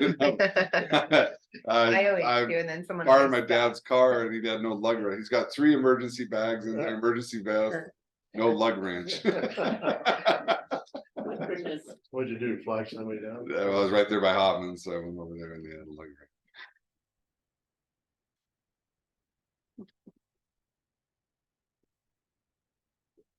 Be prepared, I guess, is the. Yeah. Do you want me to talk to you a little about I was gonna talk to you about that, 95. the school So we, levies? we did put it on the agenda for next week. Okay. Here's a simplified version of that. So there's the law, changes in the law, and there's vagueness created, which everyone and their dog has an opinion on how it should go. Department of Revenue said still levy the 95 mills, but and even Mako is saying, hold on, that you do that, you're gonna get sued by someone and you will get sued. Well, Missoula County did I believe, resolution for the 77.9, and then Department of Revenue's brought a lawsuit against them, which is needed because they gotta get it clarified on what the law is. So there's really a problem created by the legislature, but it's going to be handled by the courts or solved hopefully by the court system. But yeah, I think I agree with what Missoula County did, and go for that minimum. If the courts say you gotta do more, then you gotta do more. But And this is, I went in and I visited. And we've got several emails on it, and I was kind of explaining it to Chuck is, okay, with our certified values and with our spreadsheet. We have to do like last year's cash value, so we can't do the 100% of what the assessment is for county. yeah, And then they were saying like with the 95%, that goes right to the general fund. yeah. So it'll cut, yeah. And what Mako's saying is there with the 77.9, it's still, I think they're saying it's gonna fund that well enough. It's gonna fund it. Yeah. And so there was an email that came from the director of the Montana School Board Association saying, oh, we're gonna be Yeah. missing out on funding and everything. And that's not. And that's not so either, Yeah. right? Because it goes to the legislature before, Yeah, and it's already been decided for like Yeah. this year, and it'll go to the legislature for. but Eric Bryson from Mako saying, no, there's still gonna be, that's gonna be Yeah. funded sufficiently. So there's a dispute over that. So I agree with Mako on that On point. doing the. 77. I agree too, Yeah. I do, and I really feel that, So then my advice would be to have that resolution on the agenda and we do it that way. In the meantime, the litigation will resolve between Department of Revenue and Missoula County will solve the question. I mean, it may go up to Montana Supreme Court, but I'm sure they'll expedite it and get it resolved.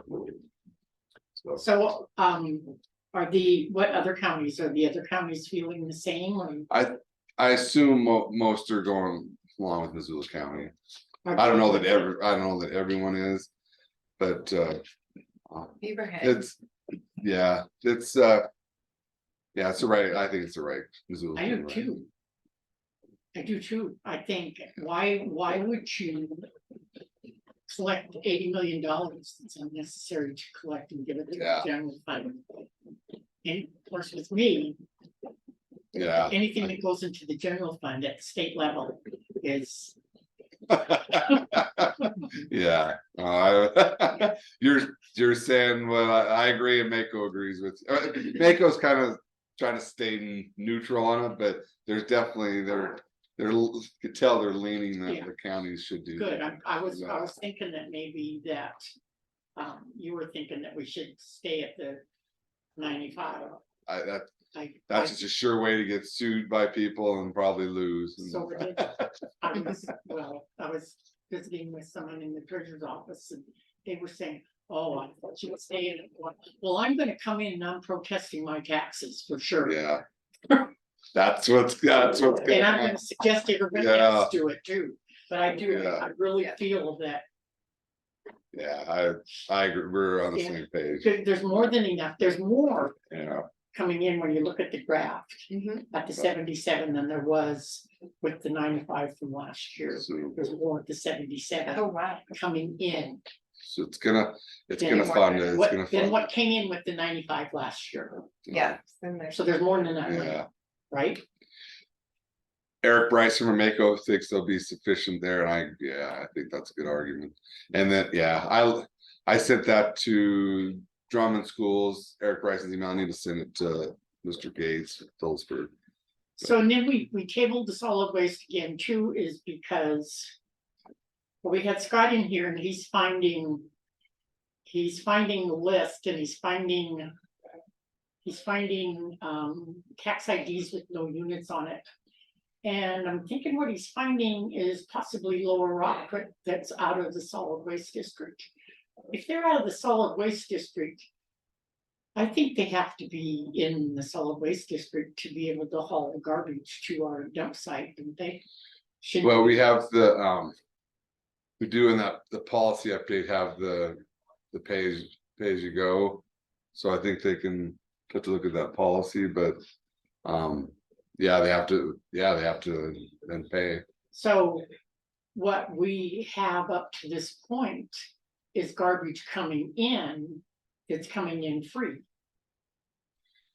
You see what I mean? Okay, because he's got customers down He's there, got customers that don't have That's- the units. yeah, and it's the same problem as the double dipping. Yeah. Yeah. So So in my, other words, oh, go ahead. oh, sorry, in other words, if he's collecting from Anaconda Deer Lodge residents, then he's putting Yeah. garbage in Yeah, our, that for sure should be pay as you go. so if he's collecting from people that are not in the solid waste district, he has to pay. as you go. Yeah.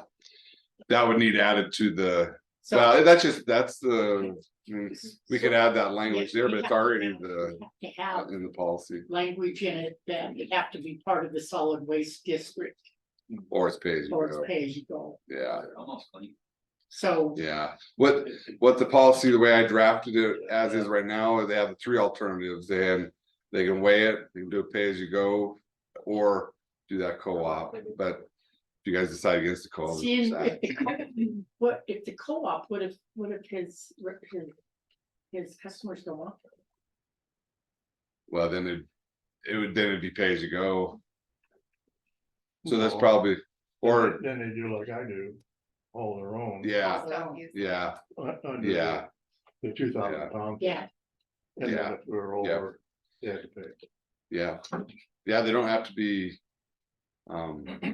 Yeah, they don't have to be part of the co-op. I could add language in there on that if they decide not to be. So what about Anaconda Deer Lodge people dumping in our dumps? So it should be the pay is, because yeah, we already have policy on what that amount is, and so they pay that. So that could be out. well, see, in the pay as you go would, or basically for tourists and stuff. If they come in and they're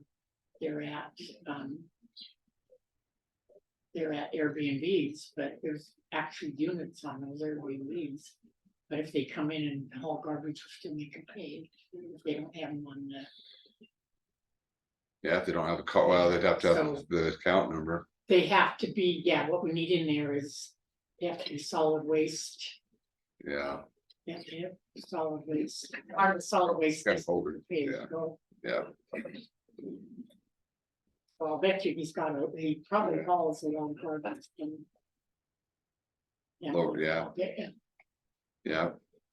That's one of the reasons, yeah, for potentially for overages. Yeah. Yeah. yeah. Okay, we're gonna move on to Phillipsburg Area Community Library interlocal agreement amendments.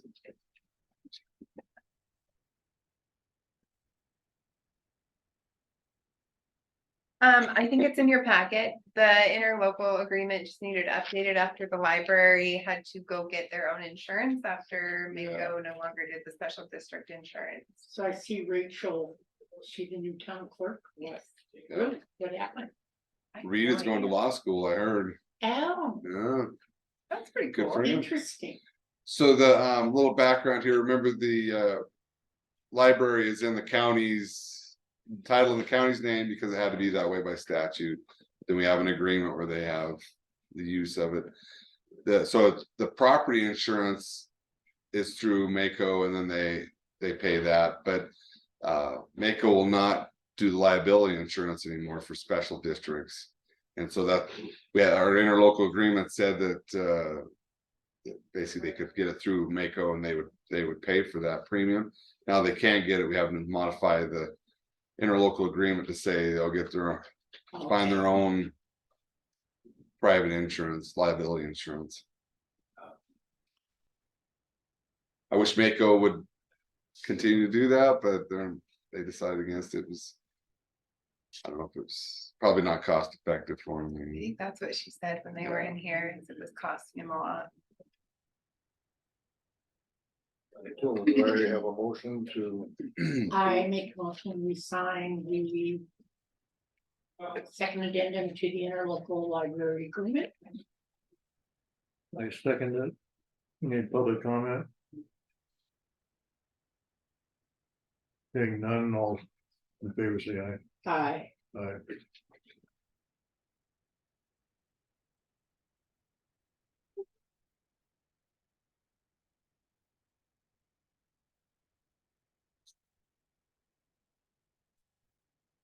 Is there one or two of them there? Just one is Oh, all I that's fine. have, but Yeah. I think I have the original. I'll get you a copy of it. Yeah. I'll get everyone a copy of it.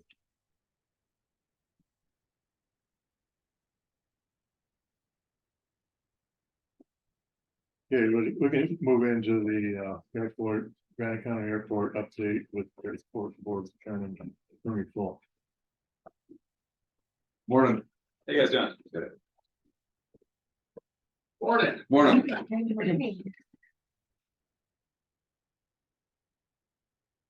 didn't know, did you get the email? I did, I passed them out and everything. Sorry, You want one? late notice there. This right here kind of summarizes everything that we have going on at the moment, kind of where we stand. As far as the FAA and our the ALP was our airport layout plan, which is a plan that's since it's been in the works for the last couple of years, 3 years, I've always been, a couple of years, I think. Okay, you state your name. Ernie Falk, chairman of the airport board. Tom and John's airport board member. Okay, thanks. So, this first item here is one of the concerns that the FAA had on that, and this is one of those deals we already knew about it beforehand, but essentially you have to submit it, and that basically becomes part of their notes and part of the ALP, so that everything becomes official, everybody knows about the problem. And then what they recommended in order to solve that problem, which is essentially put obstruction lighting up so that pilots and planes can see it. And that did affect both ends of the airport. The one, there's really not a whole lot we can do. So by fixing that, a displaced threshold, basically what that means is if you're gonna you can't land on that piece of the runway, but you can use it to take off, so it doesn't shrink the available use as far as takeoff for aircraft, but it does for landing. And essentially what that does, that makes people route, if they can't land that distance, they'll have to land on the other runway. That's essentially what all that means. That makes Okay. sense. Mm. So you have a runway, it's called the displace threshold, and what they do is they'll mark that off. So you can use it for takeoffs, so you're not trying to land on it or anything, most of the time that has to do with. The surface of the runway there, whether it's just soft spots or whatever, that's usually what it has to do with.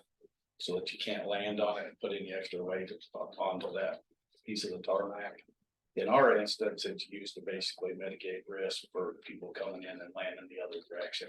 So you can't land on it. But when you take off, you can use it for your roll for takeoff goals. I'll add a little bit to that. So the reason for that is when you come in on an approach or at a certain angle, the farther you are down the runway, the higher you are over airport road. So you can't land on a part of it? You can't land on Yeah. the displaced threshold. It's only 200 feet of the runway, so Yeah. it's not a huge impact, but it increases the altitude that the aircraft's at over airport road. Yeah. And then the other end, the obstruction lights on Rumsey is to notify pilots that there's an obstruction there on that end of the run. Make sense? Are you gonna resurface the runway? Yeah, so hopefully all that's in the notes here too, but we're trying to get all that started and kicked off for next year, spring of next year. So there's still a lot of stuff that has to be done between now and then. RFPs have to go out. A lot of stuff to happen between now and then, but that's our hopes. We should have the available funding by then. We've been doing approximately 125,000 a year is what we've been getting off of this, which we can use to put towards this upgrade. And as you guys know, it'll be basically the FAA is going to pay 90% of it. We got to pay the 10%, and that's how we're getting for 10% that through the other funds we already had in the account. So it all runway repaving and the aprons and the parking area, and all that won't be done all at once. That's kind of at your guys' discretion though. But it'll be done in phases, but we plan to start the first phase of it next year, which does include repaving the tarmac on the runway. Which is getting bad. But still, it's not horrible, and I've landed on a lot worse, but it needs to get fixed.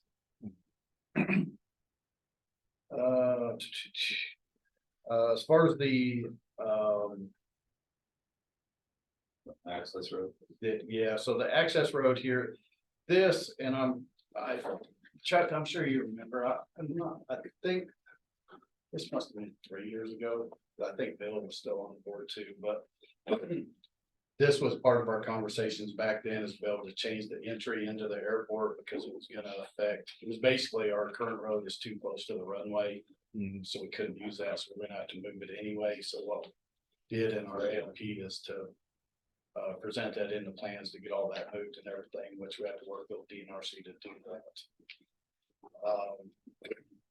So we did that back then,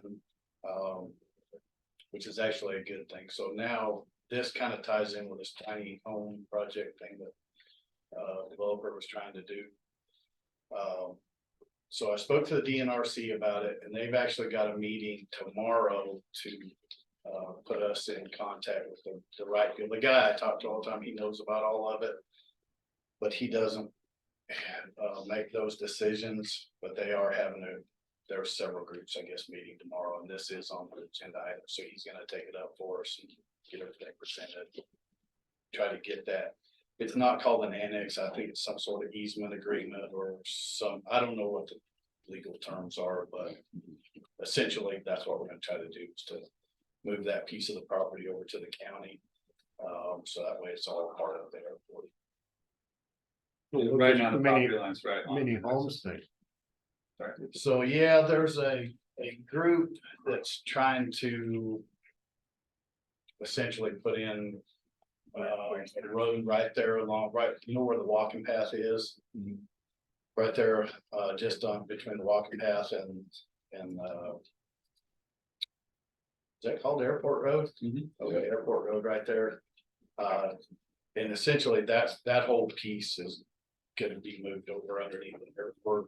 Like I said, for obstruction reasons and several other reasons, but they were trying to go to the feds to get them to give them the property so that they could put in tiny homes along that area. Yeah, they wanted to put in workforce housing. Yeah. So who owns that property right now? DNRC. DNRC does, Yeah. okay.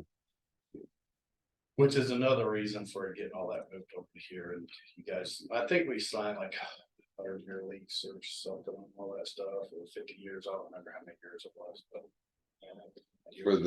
For the rest of it, what we already have, that was their piece. Yeah, I have to look, yeah, I think it's long. Anyway, it's a long Yeah. time. Anyway, that should take care of that whole, that issue should go away. So the airport road runs east and west, Pretty much, yeah. east and west. Yeah, straight across from Rocking Chair, Yeah, that road Okay, continues. from yeah. Rocking Chair. I was thinking that they were trying to do across the, Yeah, anywhere along Airport Road is gonna be in the AOP, it's all, if you You try wanna to do put it housing what? entrance and construction. So on the east side, It'll be the exit, what they the wanna tiny do, homes on the one south side, just, you on know, the the south airport, side? yeah, the airport entrance road, the dirt road. Just in the corner right there is where it started and then it continues yeah. from there. So it's not an ideal, but yeah, I'm saying. Airbnbs. yeah, I don't know. You can take a look at what we did, that turned out to be a mess. Homeless people end up moving in there, so.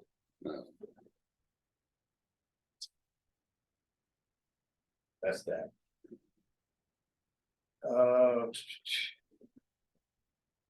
Kind of already covered some of this. Basically, once we get through the rest of these issues at the airport, we get the assigned AOP, which basically what that's the final agreement that you guys and the FAA have all agreed to, that this is how we're gonna do everything. It's gonna be laid out. The various phases or whatever.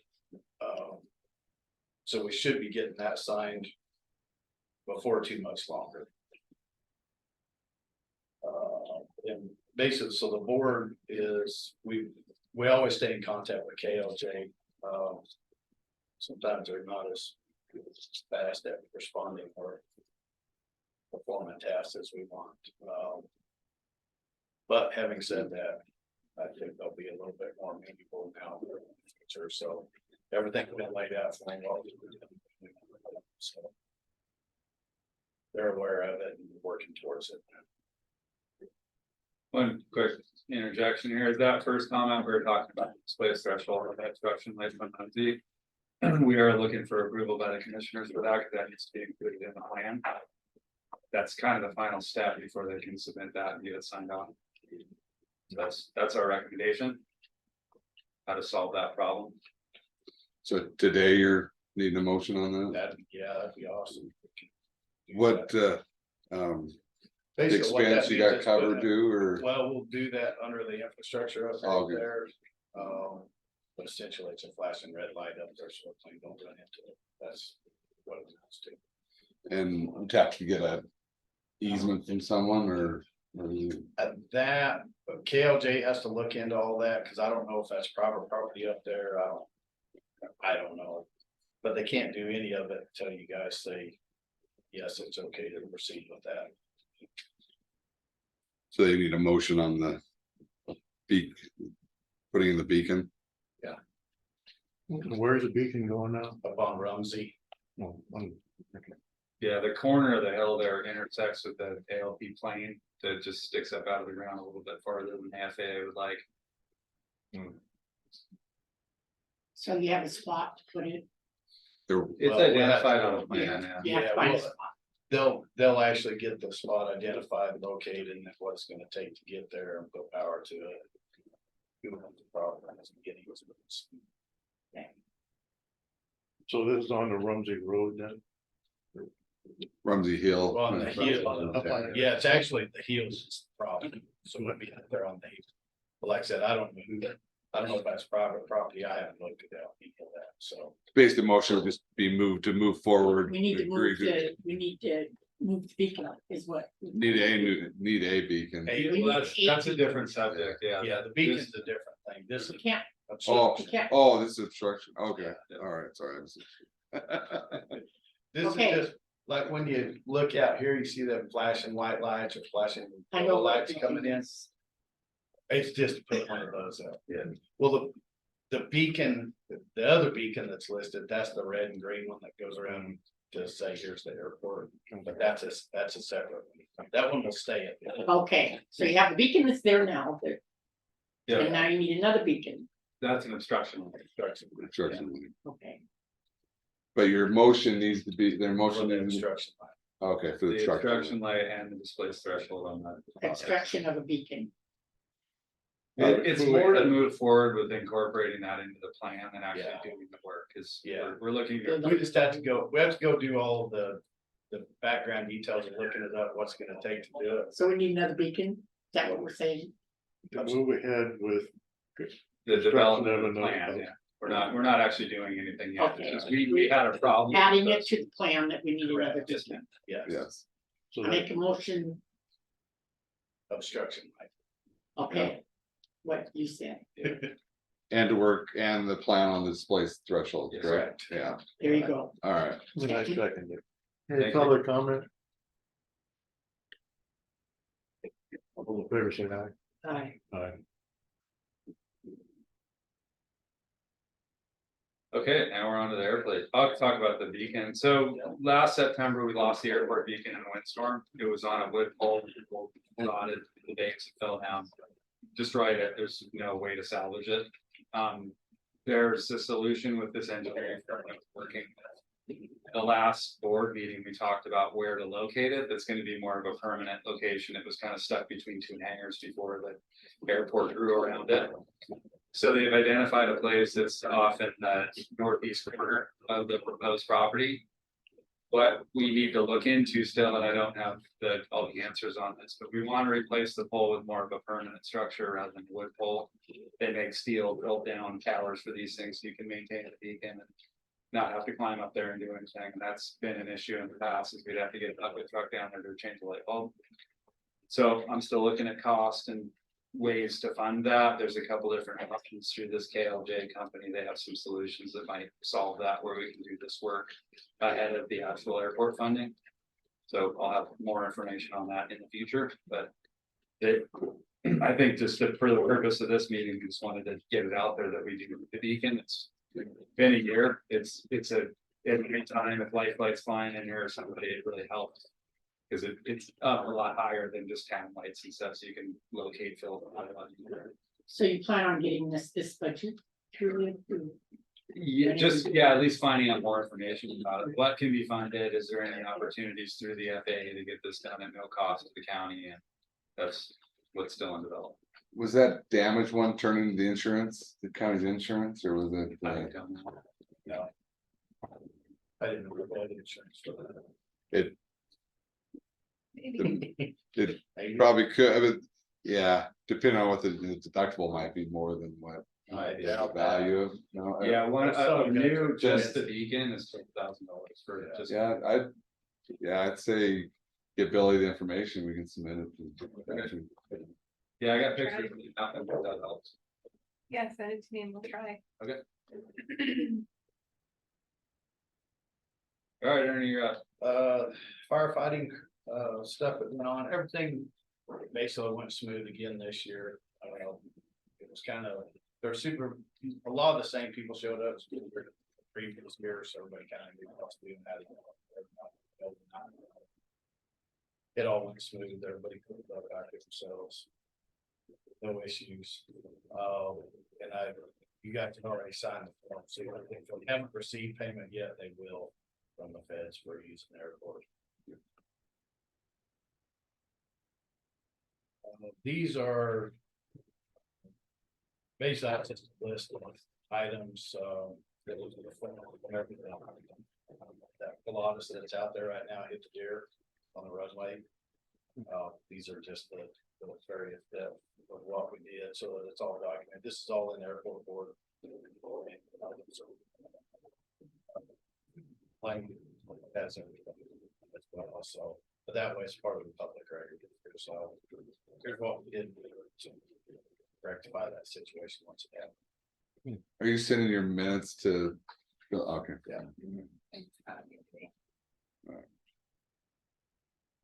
Essentially, plane come in, hit it, we're up to problem. We cleaned the dirt cross and everything off that night. Next one on the back, because it's all happened basically by that dark, so that's one that we had cleaned up everything off the runway, opened it back up. And then the county went out and swept the runway as soon as they got off the. Was that bigger plane that was out there? Yeah, still sitting there. They've been working on it about a week now, so anytime that happens, you have a prop strike. You can't fly the aircraft, of course, it tore the whole prop off, it would fly anyway, but. Essentially what they're doing is they're taking the whole engine off and replacing that with a brand new engine and putting the prop on, so. A few more days, they should have that done. Moose hunting in Alaska, I used to fly the bush pilots. One time we just went out through the tag holders. And Yeah. we kind of missed the runway a little bit. Took off again. Well, in this, the county didn't violate any standard care, right? No. It's just And I have, happens on. yeah, I have all the notes on for any of the no-doms and anything that's specific to the airport and that. You know, wildlife in the vicinity and like snow plows and that stuff stays on there all the time. So if a pilot's come to fly in, that's in all the notes, so. There. But we do need to do a little bit better job of mowing out there, which Mike has been working now with, Paul Alt to try to get that done at least one more time, which should finish us off for the rest of the year there and Drummond.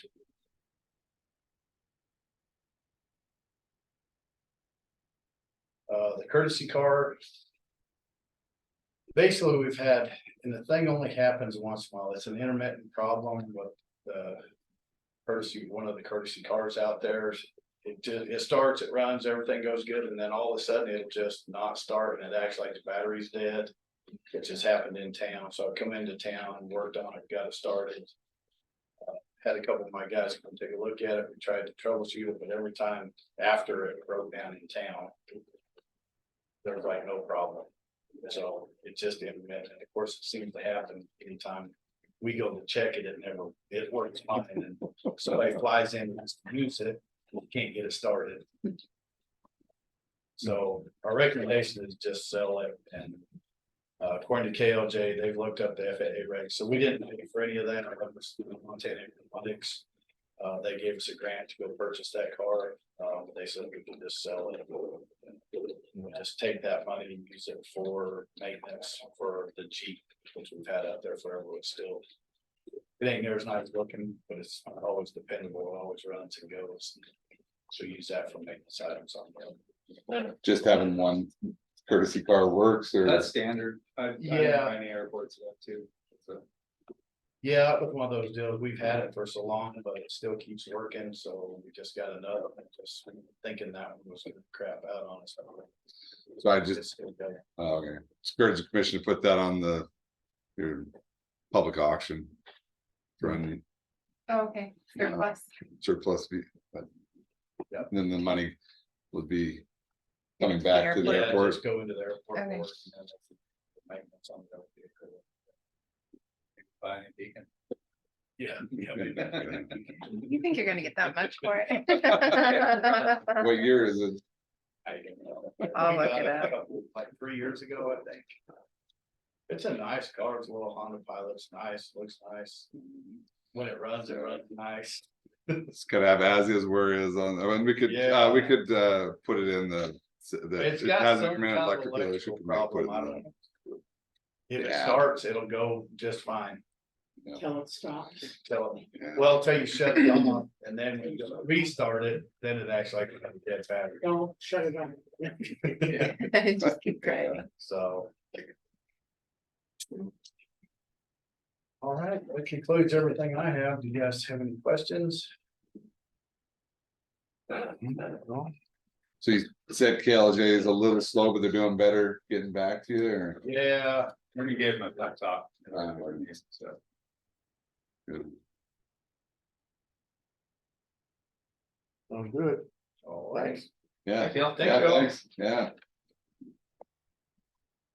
Good day. So You you're too. working hard there. It's almost clean.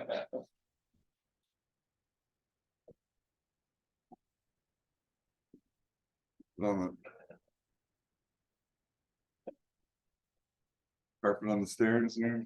I know, I'm excited to go see it.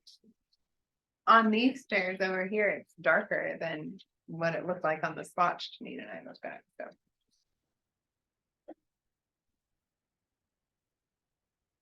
I saw these guys, these pictures, I went up to Bull Creek Fire, Where to? Bull Creek, Oh, anyway, remember in the first meeting? And I said, well, you connect the wet spots, you know. Yeah. And they said they couldn't do it because it was too steep and heavy. that's how Stephen has it. Yeah, well, I know Dave Harris is telling me the same thing as you were saying, that it's not. Yeah, it's not. Yeah, you gotta. It's one thing about policy, but don't make up the facts.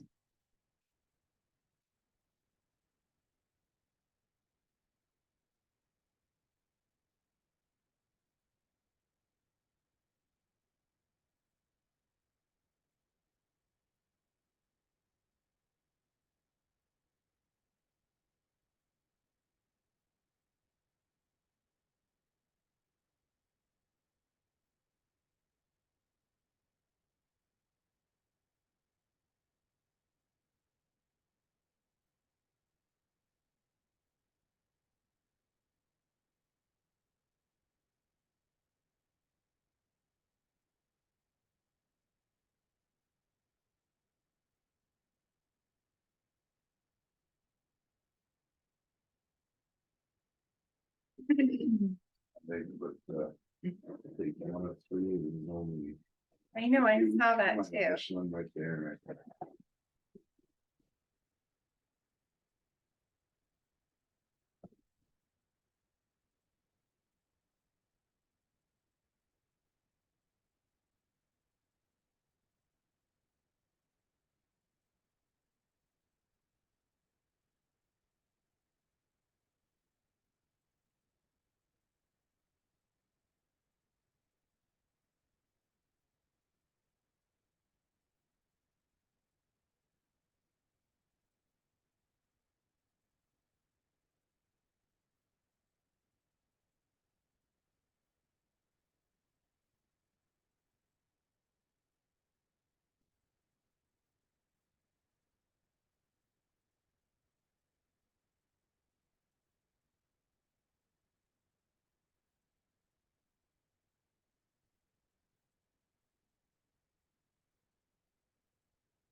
Okay, now it's time for resolution 2023-13, a Granite County resolution abandoning portions of Peter Street and alleyway in block 15 and platted unincorporated town side of Madison.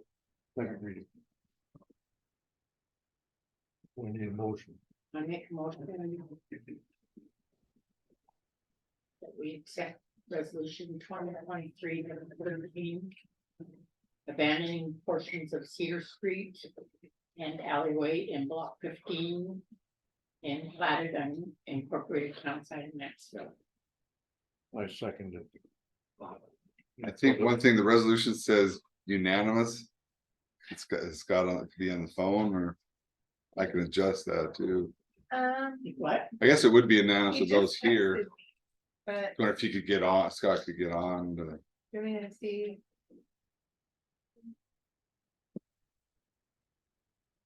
Any public comments?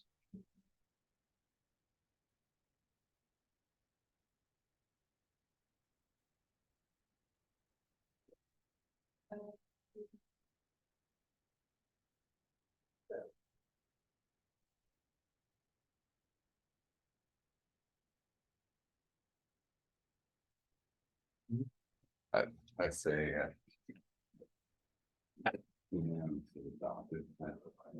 Get those here. There you go.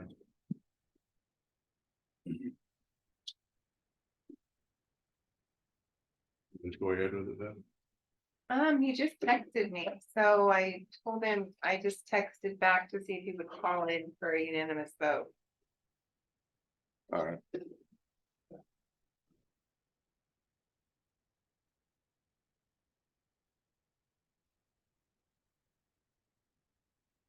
What we doing?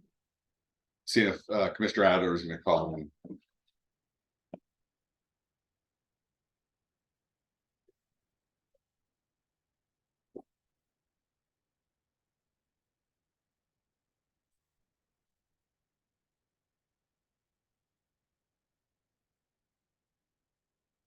Hold on.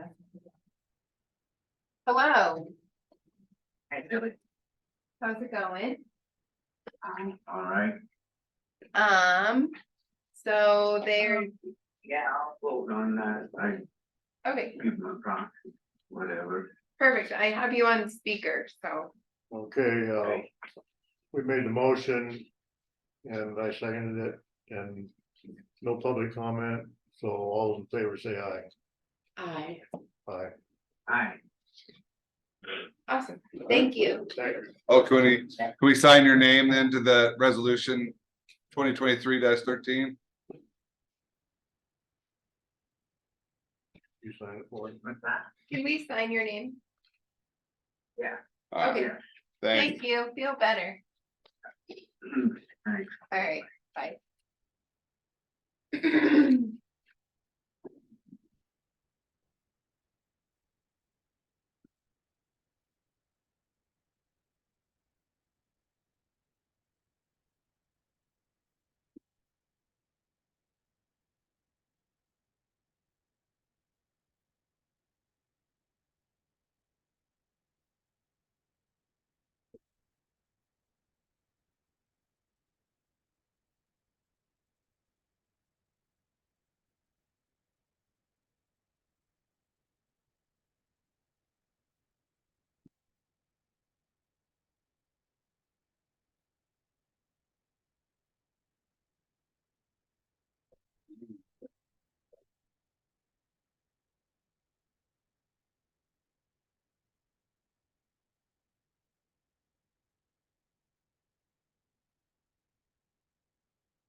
There's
also a certified copy for the Yeah.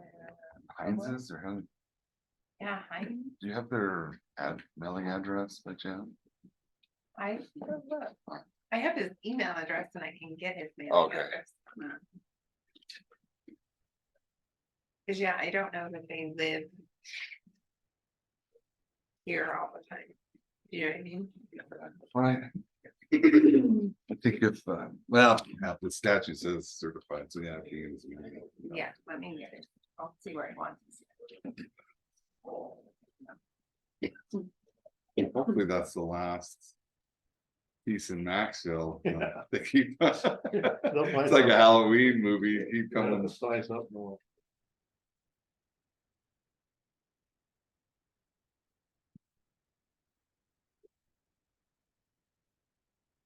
Okay, now we're gonna move into update on courthouse roofing warranty issues. Please. So after all of that back and forth with them, they wanna go to mediation. Cause that's what the. The contract talks about mediation. So we have the ponding up there and they're saying, well. The IB, the manufacturer says they'll warranty if there's actually any problem caused by the puddling, but not just the puddling itself. Several places in there and the contract specs talk about it being, you know. It being, you know, flat smooth surface, so. There's. When I went up there and took pictures, there's several spots, you know, long, 10 feet plus spots where there's. Uneven. Yeah, I read that thing. Did we let them? Put the new layer over? Yeah, the commission allowed that, the new roof to go over the old, but. It said it's supposed to, must have been smooth and flat there. They're saying, well, the contract, one exhibit that talks about their, that they would follow the manufacturer specifications, override the other contract specification. And I'm saying, no, they don't override, those do trump if there's a conflict, but I don't see that as a conflict, it's just an additional requirement, the way I look at it. But also Dave Kessler thinks she should have inspected underneath because he thinks there's portions up there that are getting affected underneath. Good or what? The substrate is getting, there's some, yes, damage to it, he thinks, and so may want to have it inspected by someone, but I guess the question for right now is, do you want to proceed forward to mediation or do you want to have it inspected first? To see what the total damages are? Yeah, could we get a third party opinion on that and then independent? Yeah, And then, if they don't agree with us. we So probably- a third party's opinion is going to say what? That the roof was done wrong, or the roof shouldn't have been put over the old roof, or what? Well, the county agreed that the new roof was going over the old one. Maybe shouldn't have, but did. I think the inspection would be, getting their thoughts on the unevenness up there, and then two, potentially doing looking at underneath in spots to see if there's rot. Yeah, So the spots where it's puddled would not be the spots. I mean, it's puddled, but that doesn't necessarily mean that it's damage underneath it. But Because of the puddling. But there is some, to walk on there, there's some spongy places there in those areas where there's large puddles. So did they, yeah. It's good in the fact that if we're gonna be in litigation, it's gonna need that expert Well, anyway, yeah, but this it's cost, yeah, expert opinion, yeah. not yeah. a contractor going up there and saying, Well, though I think the expert is probably a independent contractor, I would think, that knows these roofs well. Yeah, I think that that's gonna, or I guess the competing manufacturer inspector, I mean. Come and look at, I don't, I don't know how somebody unbiased. They might yeah, be biased one way or the other.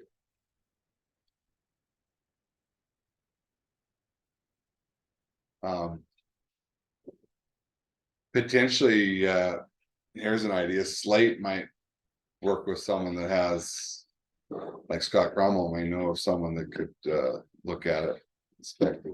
Yeah, no idea.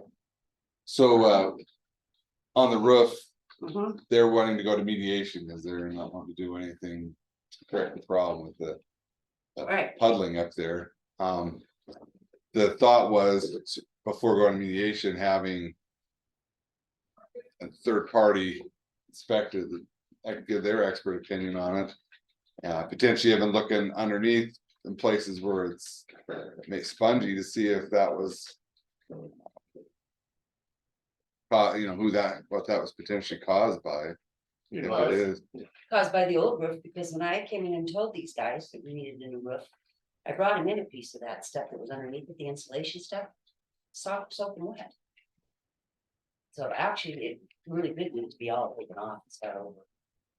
And I tried telling everybody that, like commissioners then, but they went with this still. So I don't know what to tell you on that. though it is, I Yeah, mean, the it's not puddling. flat up there, Is and it like, the puddles that we're saying shouldn't be? that's here? one issue, yeah. Cause, Or no, is it's- there places where, like you say, the insulation is soaked in because it's gotten underneath it? yeah, It wasn't that's sealed the, properly or what? yeah, then that's why I think having potentially a third party look at it to see what is the cause of the current issues, and Yeah. maybe it was because they put a roof over the I think existing. your idea about having Slate get a hold of somebody, maybe you're talking to them guys. Okay, Yeah, somebody, I have permission to go to Slate and have someone come look at it. Alright. I'd probably have you do a motion to direct me to talk to Slate and have someone third party.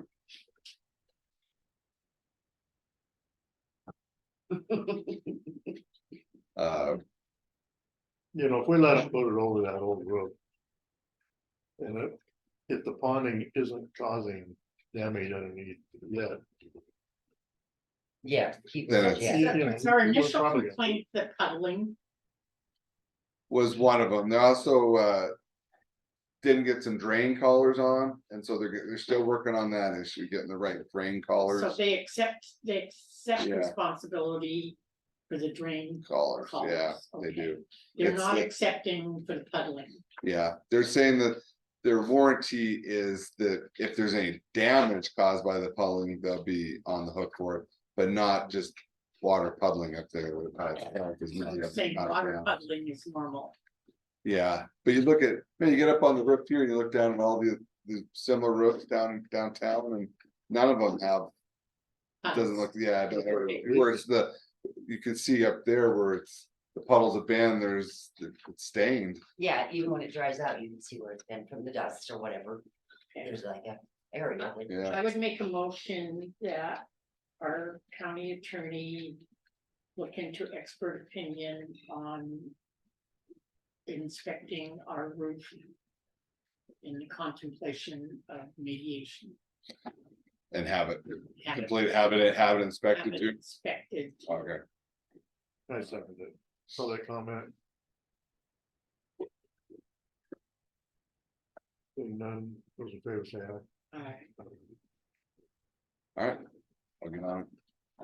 If they're directing the places that they messed up with, but they're saying the puddling is normal.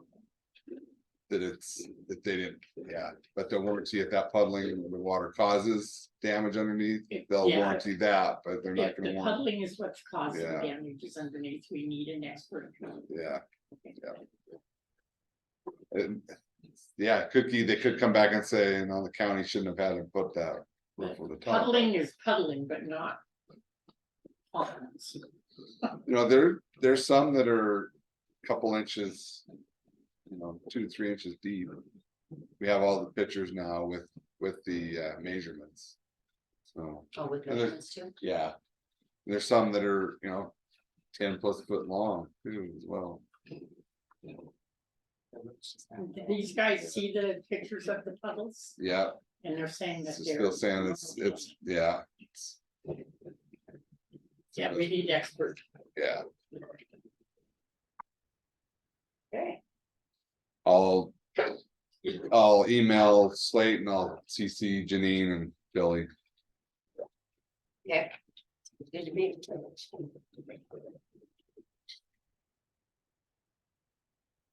Alrighty, then. So they can say we're keeping the street boys on it all. Thanks. Yeah. But the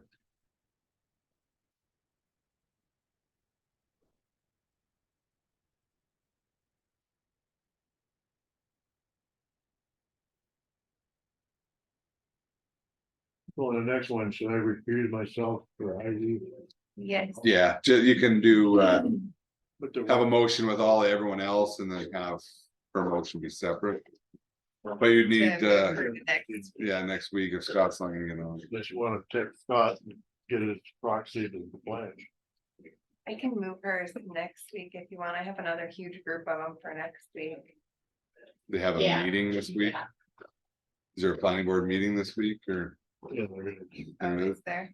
maybe text Scott? Is there any planning board meetings coming up this week? Yeah, Yeah, yeah, Thursday. the one.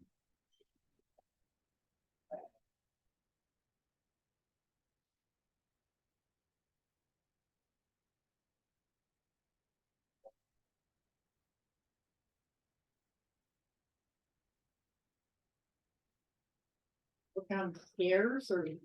yeah, the carpet on the stairs. It looks good with what they did on the I north haven't side. looked at it. I Yeah. didn't pay any attention.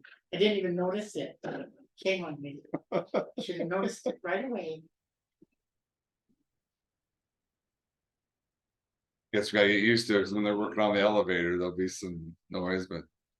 We can tell them on certain days where it can be limited. It's exciting. Yeah,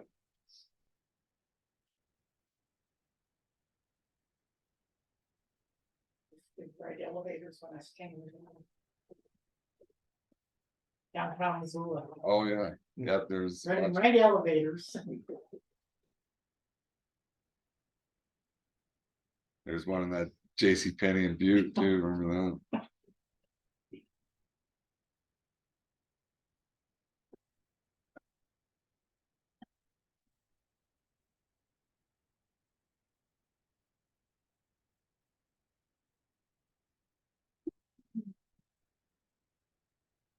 I sent him a text. But you shall see.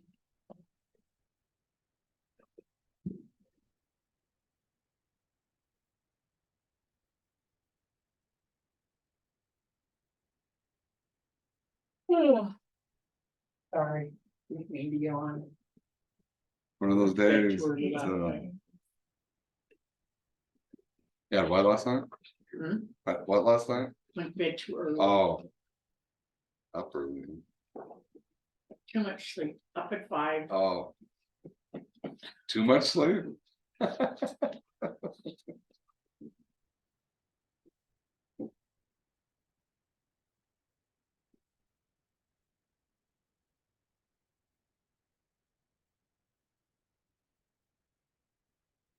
Getting snow on Discovery? I think so. So how, getting back to the solid waste thing. If he has people that do not have units that are not in the solid waste district. He has to pay for their units then, right? He's dumping them, yeah. If he's dumping their. We need to add that language to the, I mean, it's already in there, but we need to. Make it, put in So there he would double, have to buy their units yeah. Yeah, and then charge them a fee, right? yeah. Well, he already has, yeah, it already charged their, He already it charged. charged the hall, but it needs to charge, yeah, for their, But his he's hauling, expense. he's Yeah. getting free garbage for them. And charges them a fee. So, needs to be pay as you go. Would you have to weigh it then? To know how much they're dumping? If they're a pay as you go and then so and so has Curious units. to see. The, yeah, I mean, you bring a good point there. It would be better just to only do it for people who are in the. Yeah, If I were him, I wouldn't wanna mess with that. yeah, that'd have to be an exclusion, have to be weighed if they're. Yeah, it'd be weighed. Which takes it back to the issue.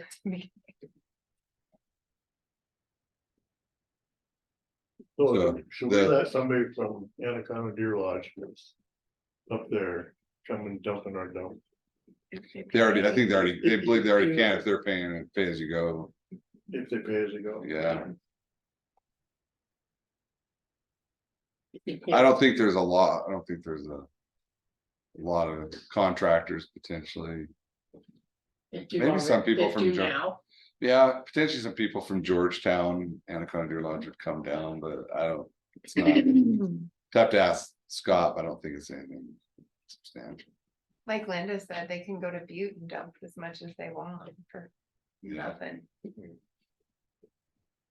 yeah, if they're Anaconda Deer Lodge, that's I think Anaconda Deer Lodge has a agreement with Butte Silverbow, is that what it is? And That's my so that understanding. Anaconda Deer Lodge County is paying for it, but the resident doesn't have any fee.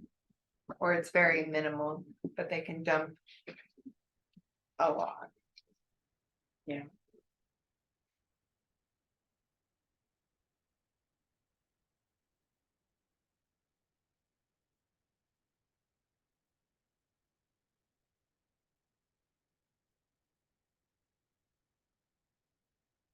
What I'm thinking, I would hope that there's gonna be some little more funds in there, we're not struggling so bad, because I think Yeah, that'll help. That's what happened. is what's gonna happen. Yeah. Cause there's units that are, Well, the policy says if policy's not followed and they can't dump there, it's gotta be held, because. yeah, The draft policy. Okay, now we're gonna move into Granite County Board reappointments. Jeanette LaTrey, Heidi Hinkle, and Kevin Candich. I recuse myself on Heidi's, so we were gonna wait and do Heidi next week then. either that or she was gonna try to get a hold of Scott. Yeah, I'm Oh. trying to get a hold of Scott. We'll see. You could- Because you could proceed forward on all of them other than Okay, There's Heidi's. the other two for this week. I make a motion that we accept Jeanette Latreille into the Phillipsburg Cemetery Board. And Kevin Candich to the Granite County Planning Board. Nice, second.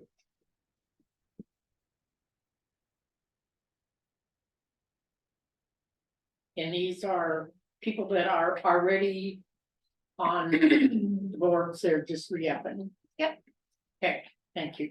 Public comment.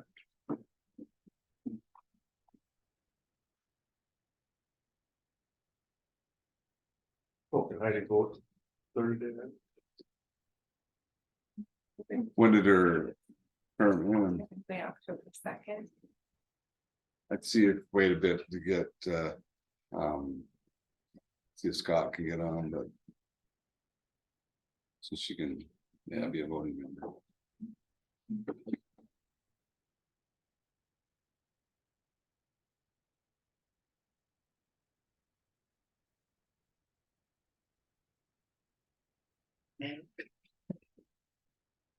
Is I Scott think- on the line? I think you have the vote now, and then you could wait a few minutes to see if Commissioner Allen. All in favor? Aye. Aye.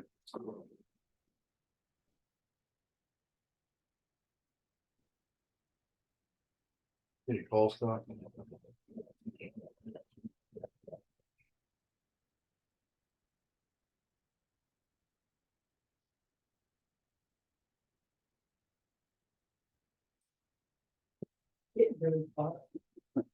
We down the stairs.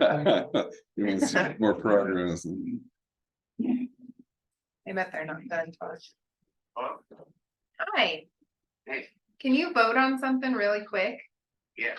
All right, you just need to vote on appointment of Heidi Hinkle to the planning board. We need to. I have you on speaker, so I'll let Chuck go ahead. What board she went on? Reappointment to the planning board. Oh, yeah, I'll nominate her. Is he making a motion or? Yeah, he made the motion. Yeah, me motion. You I'll second make it? the motion and I'll we second accept it. her. Dave Blanche seconded it. Thank you, Charles, thank you. Public comment, all those in favor say aye. Aye. Awesome, thank you. I appreciate it. No problem. All right, bye.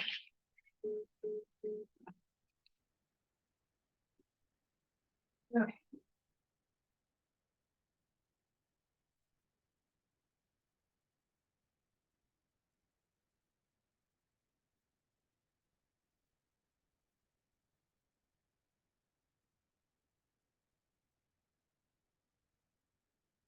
Man, it's gonna be here at noon. Yep, All right. sorry, I don't know.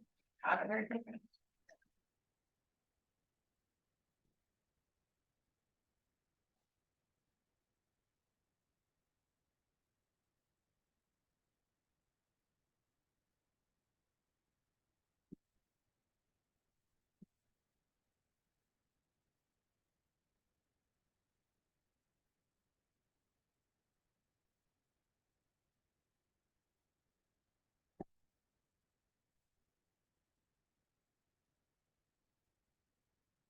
Excuse me.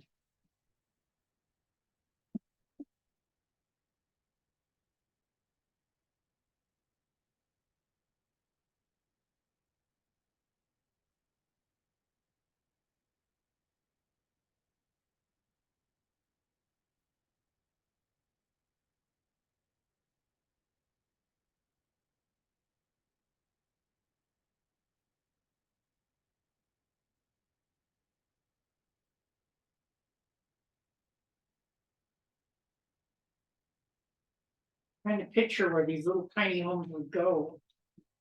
On the airport access road. It sounds like as you're driving into the airport, it'd be on the left. Into there, On the city county side.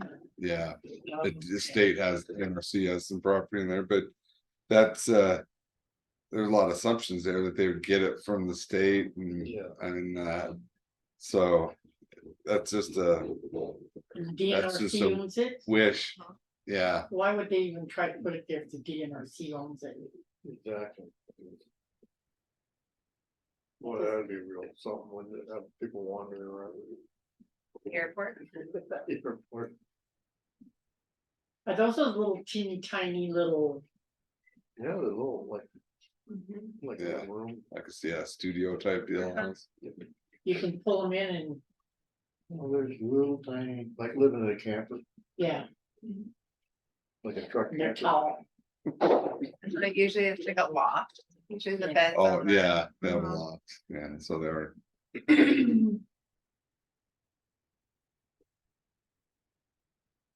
That'd be fun in the winter. It's like a little. I have rented a few as Airbnb. It's like traveling through places because they're just little, like they're perfect and they're usually super cheap to stay in because yeah, it's just really little and easy to go in and cheap, but I wouldn't want to live in one.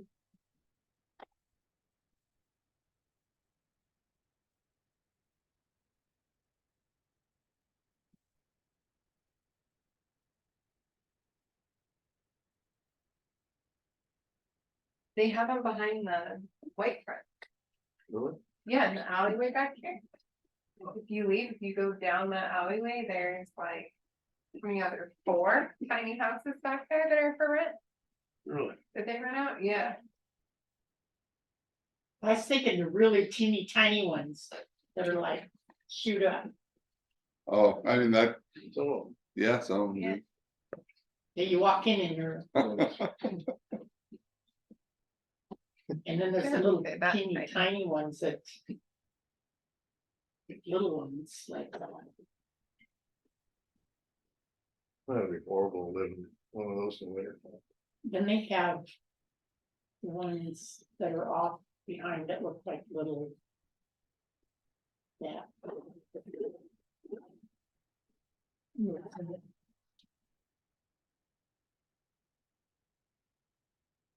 Yeah, what's his name, the former attorney in town of Phillipsburg. Robert? Robert Met up. Mayor? Mayock, yeah. He did like 3 or 4. Just Little be ones? up by the cemetery, Little houses? and they're little, yeah, they're little like donut places. Yeah, I know. Drive up You there. go up by the cemetery, Uh-huh. before the cemetery, Mhm. and. From 17th, 27th. Or the short term rental? Go up, you know, where the, used to be the new subdivision. Back 100 years ago. I don't wanna be there. It's out, but remember where.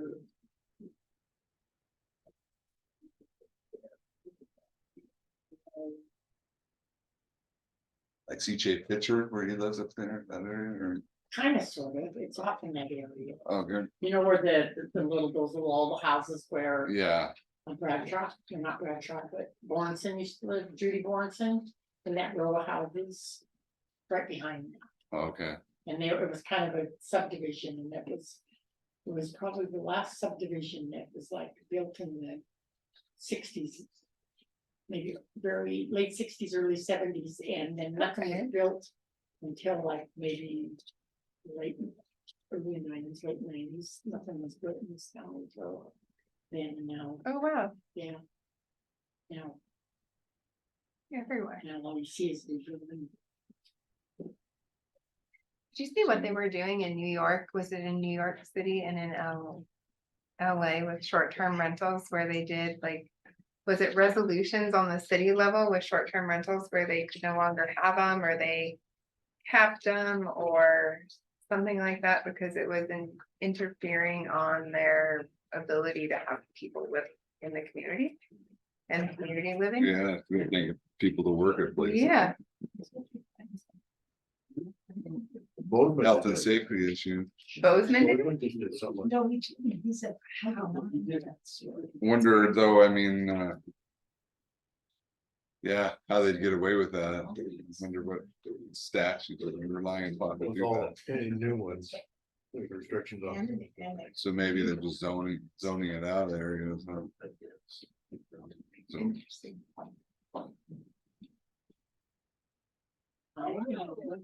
well, Okay. Good to see you. go ahead. Howdy, good, how are you? Good. Good to see you. I can see you. Nice. I was gonna see you. Good. Great to see you. Good to see you. Hey, when is it? Next week, Next week, what day? well, week after that, 16th to the 18th. Yeah. How you been? Good. Yeah. It shouldn't complicate my life too much. We were supposed to take a trip, but that's. Well, I'm not subpoenaing it, but unless you want to testify, you can. Oh, I don't really want to. All right. I already did. Oh, yeah, you did, deposition. I don't think anything's changed. You guys. Good, how are you? Good. I think I'm here to see you, but I really just wanted to see all the pretty fall colors. Oh my gosh, it was such a pretty drive. Yeah. Nice fall colors there. Yeah, I didn't really think we'd have much of it this year. Okay, we're gonna start with Amanda Cooley with an update on Trails Coalition. Yes, thank you guys for having me. As you know, my name is Amanda Cooley and I'm the planning director for Powell County. Still going strong over there. I've invited a few people to be here today that I've been kind of working with on this project. And I really just wanted to provide you with an update of what's been going on.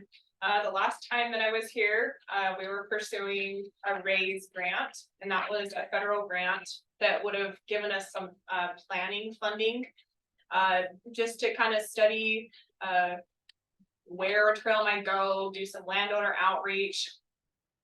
We were unsuccessful in that grant, and we did have a debrief with the Department of Transportation. We still did very well. We scored about 400, the top 400 out of 1,000 applications. Only about 100 were selected for funding. And so since then, I think we've done a couple of things.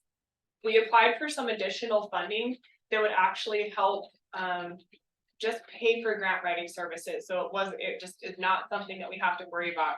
Really, our goal of this project is to keep it free, especially for our rural communities. The second thing is really keying in on, when we first approached this, like, yes, it was a little bit of like this grandiose idea of let's look at connecting all of our communities and let's look at connecting Butte to this Hiawatha Trail.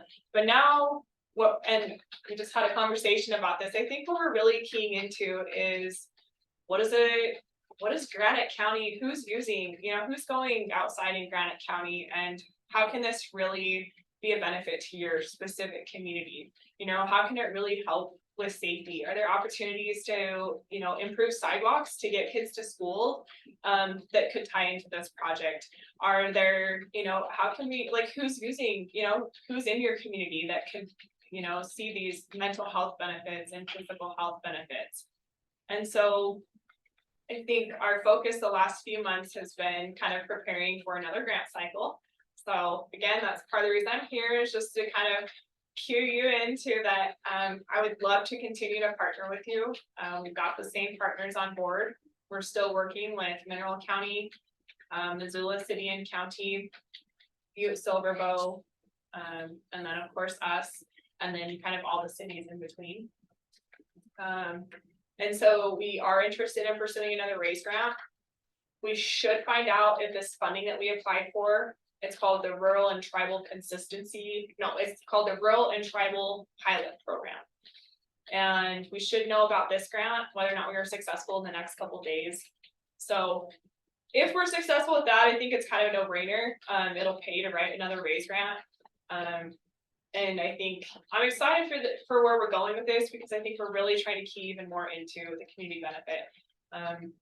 So I think kind of my message is, not really just looking at coming and putting a trail into Granite County, but It's part of the reason we hire, you know, some additional support is because we wanna show that this really is there is desire in the community for it to look at this. And then it's not just about having a trail, it's really about providing just like, just outdoor opportunities, and just kind of creating safer communities. Do you need a motion on anything today as far as grants? No, I guess I'm just kind of curious where your guys, you know, where your thoughts are. I know that there's, you guys have had, you know, gone kind of both directions on this, and so just kind of curious if you guys have any questions about it. If you're just completely just done with it all together, and you're like, Amanda, quit wasting your time coming out here, but you know, just wanted to see if you guys had any questions or input or things that you might want to see, or you know. So this is the same bike trail you were talking about before? Yeah, it could be bike trail, but there's also ways to work in. I mean, we can look at if Granite County, if it turns out that you guys have a high desire to have a snowmobile trail and a you know, ATV worked into it, then that could be an option. It's really to explore. The bottom line is that we just want to connect, you know, Drummond to Powell County, but kind of even in the conversation we were just having, there is some opportunity that we could look at larger connectivity. We could look at, you know, studying more trail connections, but it's not just trail though. It can be other transportation things as well. Anything alternative transportation, sidewalks, paved trails, walking trails, ATV off-road. So it would, yeah, the idea would just be to look at what's the desire there, what projects does Granite County want to work on? And really, I can put it really back in your guys' seat too. Like, what would you want out of this federal funding? Knowing that kind of bottom line, we want to have that connectivity, but beyond that, you can really decide what you want to use the funding for. We have to ask for at least $1 million. And our request before was only, I think we asked for 4 million.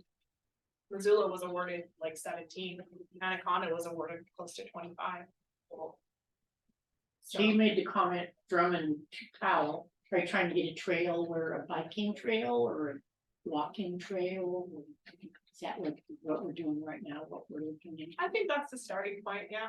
I think that's the starting point, is looking at that.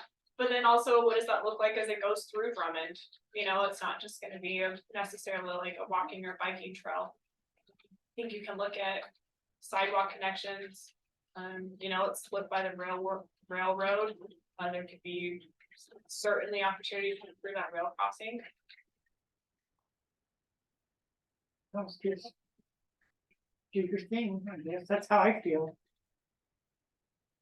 Is there talks of between Drummond and Phillipsburg as well, or we're more talking about Drummond to both sides? I think there's community desire to look at that.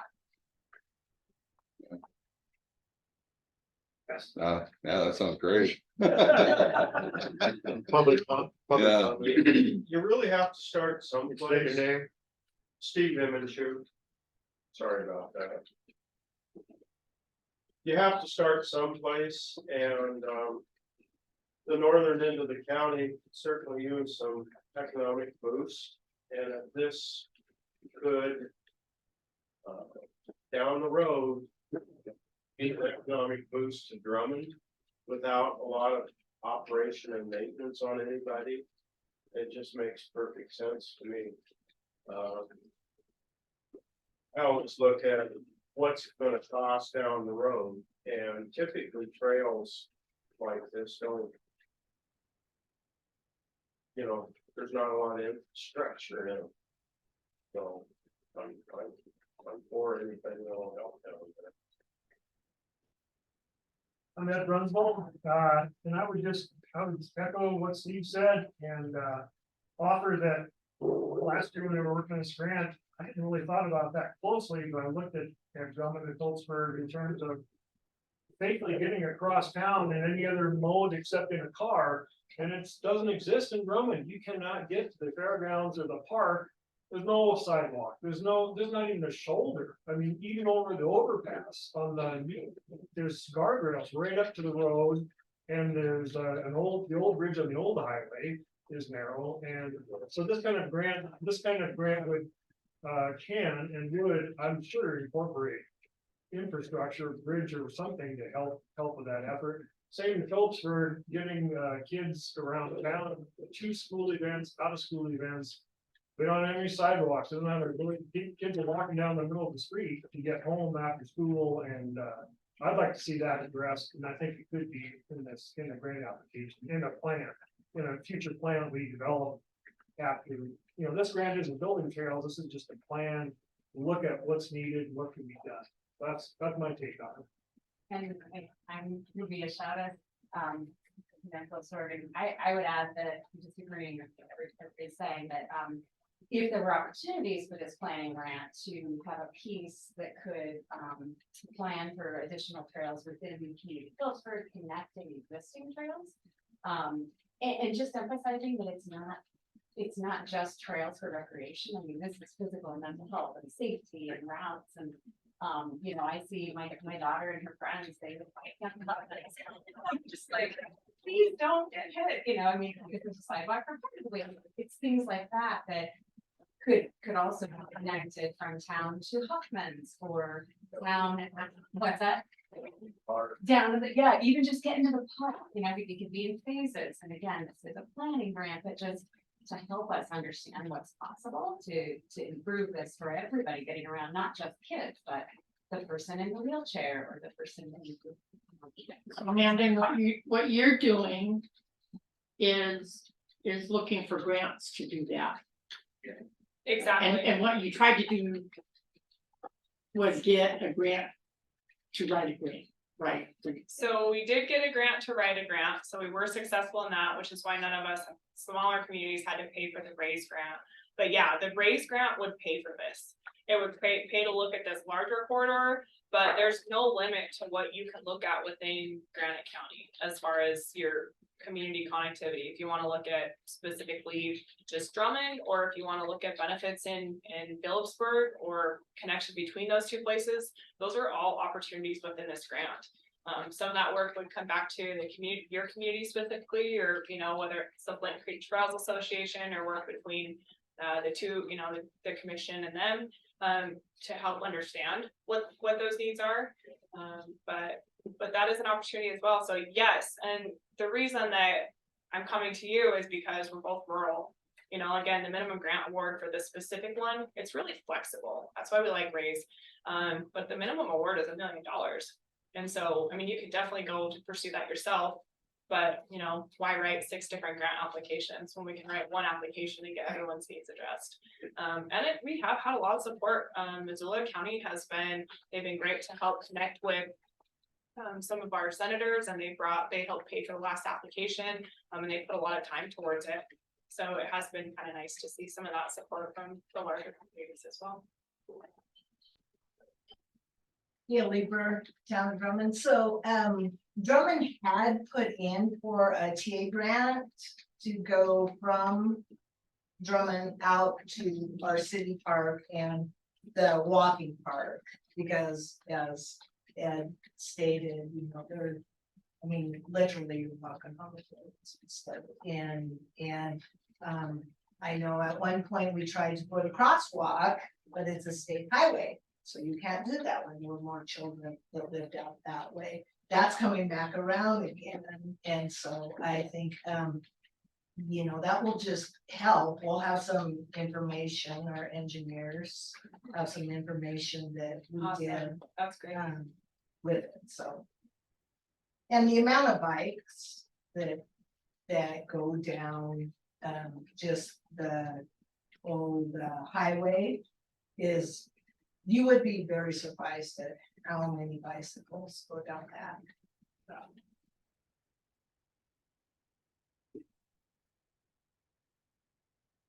So some of the feedback that we received from the DOT was just to have more data-driven benefits. And I think it's exactly this. It's really looking more specifically at the number of bikes, the number of students that are in the schools that are, trying to get to the park and get down to the grocery store. Keying in on that a little bit. And then on the other side of things, we are working to try and get more support. We're communicating with, I don't know if you guys have the same representative, but Eric Nyland with Senator Tester's office, just to advocate for the support for these federal programs for transportation. especially for rural communities. See you So- later.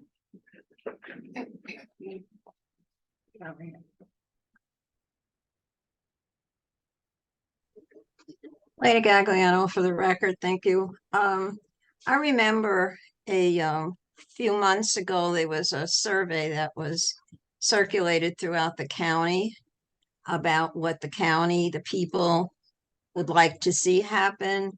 Was that one that the Trails Coalition put out, or was that another coalition? That was the Granite County. It wasn't us, I don't know. Excuse me, Ed Brunsville, that wasn't the Trail Association, it had nothing to do with that. I'm sorry, did you say it wasn't the Trails Coalition? That's correct. Okay, well, I think it would be a good idea to send a survey out and see what the people of Granite County want. I never heard any feedback about that other one survey, whoever put it out, Headwaters or whoever. And because I've been, as the director for Big Sky Passenger Rail for Granite County, I've been talking to the people, and I know what they really want. So it'd be interesting to see if they want anything else besides restoration of passenger service through Granite County. Thank you. Any other public comment? We have talked about doing that. We have brainstormed doing that in the smaller communities in Powell, Mineral and Granite, possibly putting out a survey to collect some of this data to help kind of show community support and guide, you know, what projects that you'd want to focus on. If we have the time and capacity, I think it's a great idea. I think we're going to try and do that. Certainly if it's not part of the next grant process application, then there will definitely be surveys and outreach done during the planning grant itself, when it's awarded. When it's. That's right. These ARPA funds that are going after, or what? Right. It's, but is it ARPA? It's, Or is it? it's not, it was created through the state, funding package that was, I think, done at the same time. It's the Okay. infrastructure Okay, package. all right. Yep, it's the Like, DOT okay. infrastructure package, Okay. so. So you're currently doing that. Yeah, we're preparing for that next grant cycle. And then just awaiting to hear if we've received funding that would pay for this next grant application and then professional services. So you're keeping Granite County updated is what you're doing. Yeah. Yes. Yes. Anything else? Well, I'm not, Is unless it- you guys have questions. Okay, yeah, well, So, I mean, this all sounds Yeah. good to you? Okay. All right. All right, then as we get closer to the next application cycle, then you'll be hearing from me again, and I'll continue to coordinate with Flint Creek. For some of these specifics, but you know, if you guys have any ideas, concerns, feel free to let me know. Okay, Good, all right, Good. appreciate it. Thank you for your time. Thanks. Come in. thanks, guys. Thank Have a you, good one. Have a nice good day. seeing you, appreciate it. Talk later. All right. Thank Oh, you, yeah. yeah, Thank really you for nice to coming. see Yeah, you, good to yeah, see you. definitely, and good to see you as well, Billy. Yeah, Yeah. good to see you. I always like darkening the door. Yes, they're always welcome in the door here. Well, if you need me to show up, just. All right, yeah, but I got downstairs. And, well, yeah, what's the best day, the 16th? Well, they'll be going, that case will be on the 16th, most of the county will be on the 17th. Okay. Might go into the spill into the 18th. Commission's not a meeting on Tuesday because this will be the. Okay. Maybe we need the band out to lead the judge into town. Wait a minute, is the judge actually gonna be here? Yes, you will. Oh, well, I'll be here. All right. Good deal. See you guys. All right, Be yeah, careful. yeah. Oh, wait, I gotta do something here first. Making you chairperson today. Yes. Right. Well, I wasn't here, you know, so that's how things He's work, chair. right? He's the temporary chair. Have a good day. So we have a meeting next week and not the next. Correct. Correct. Yeah.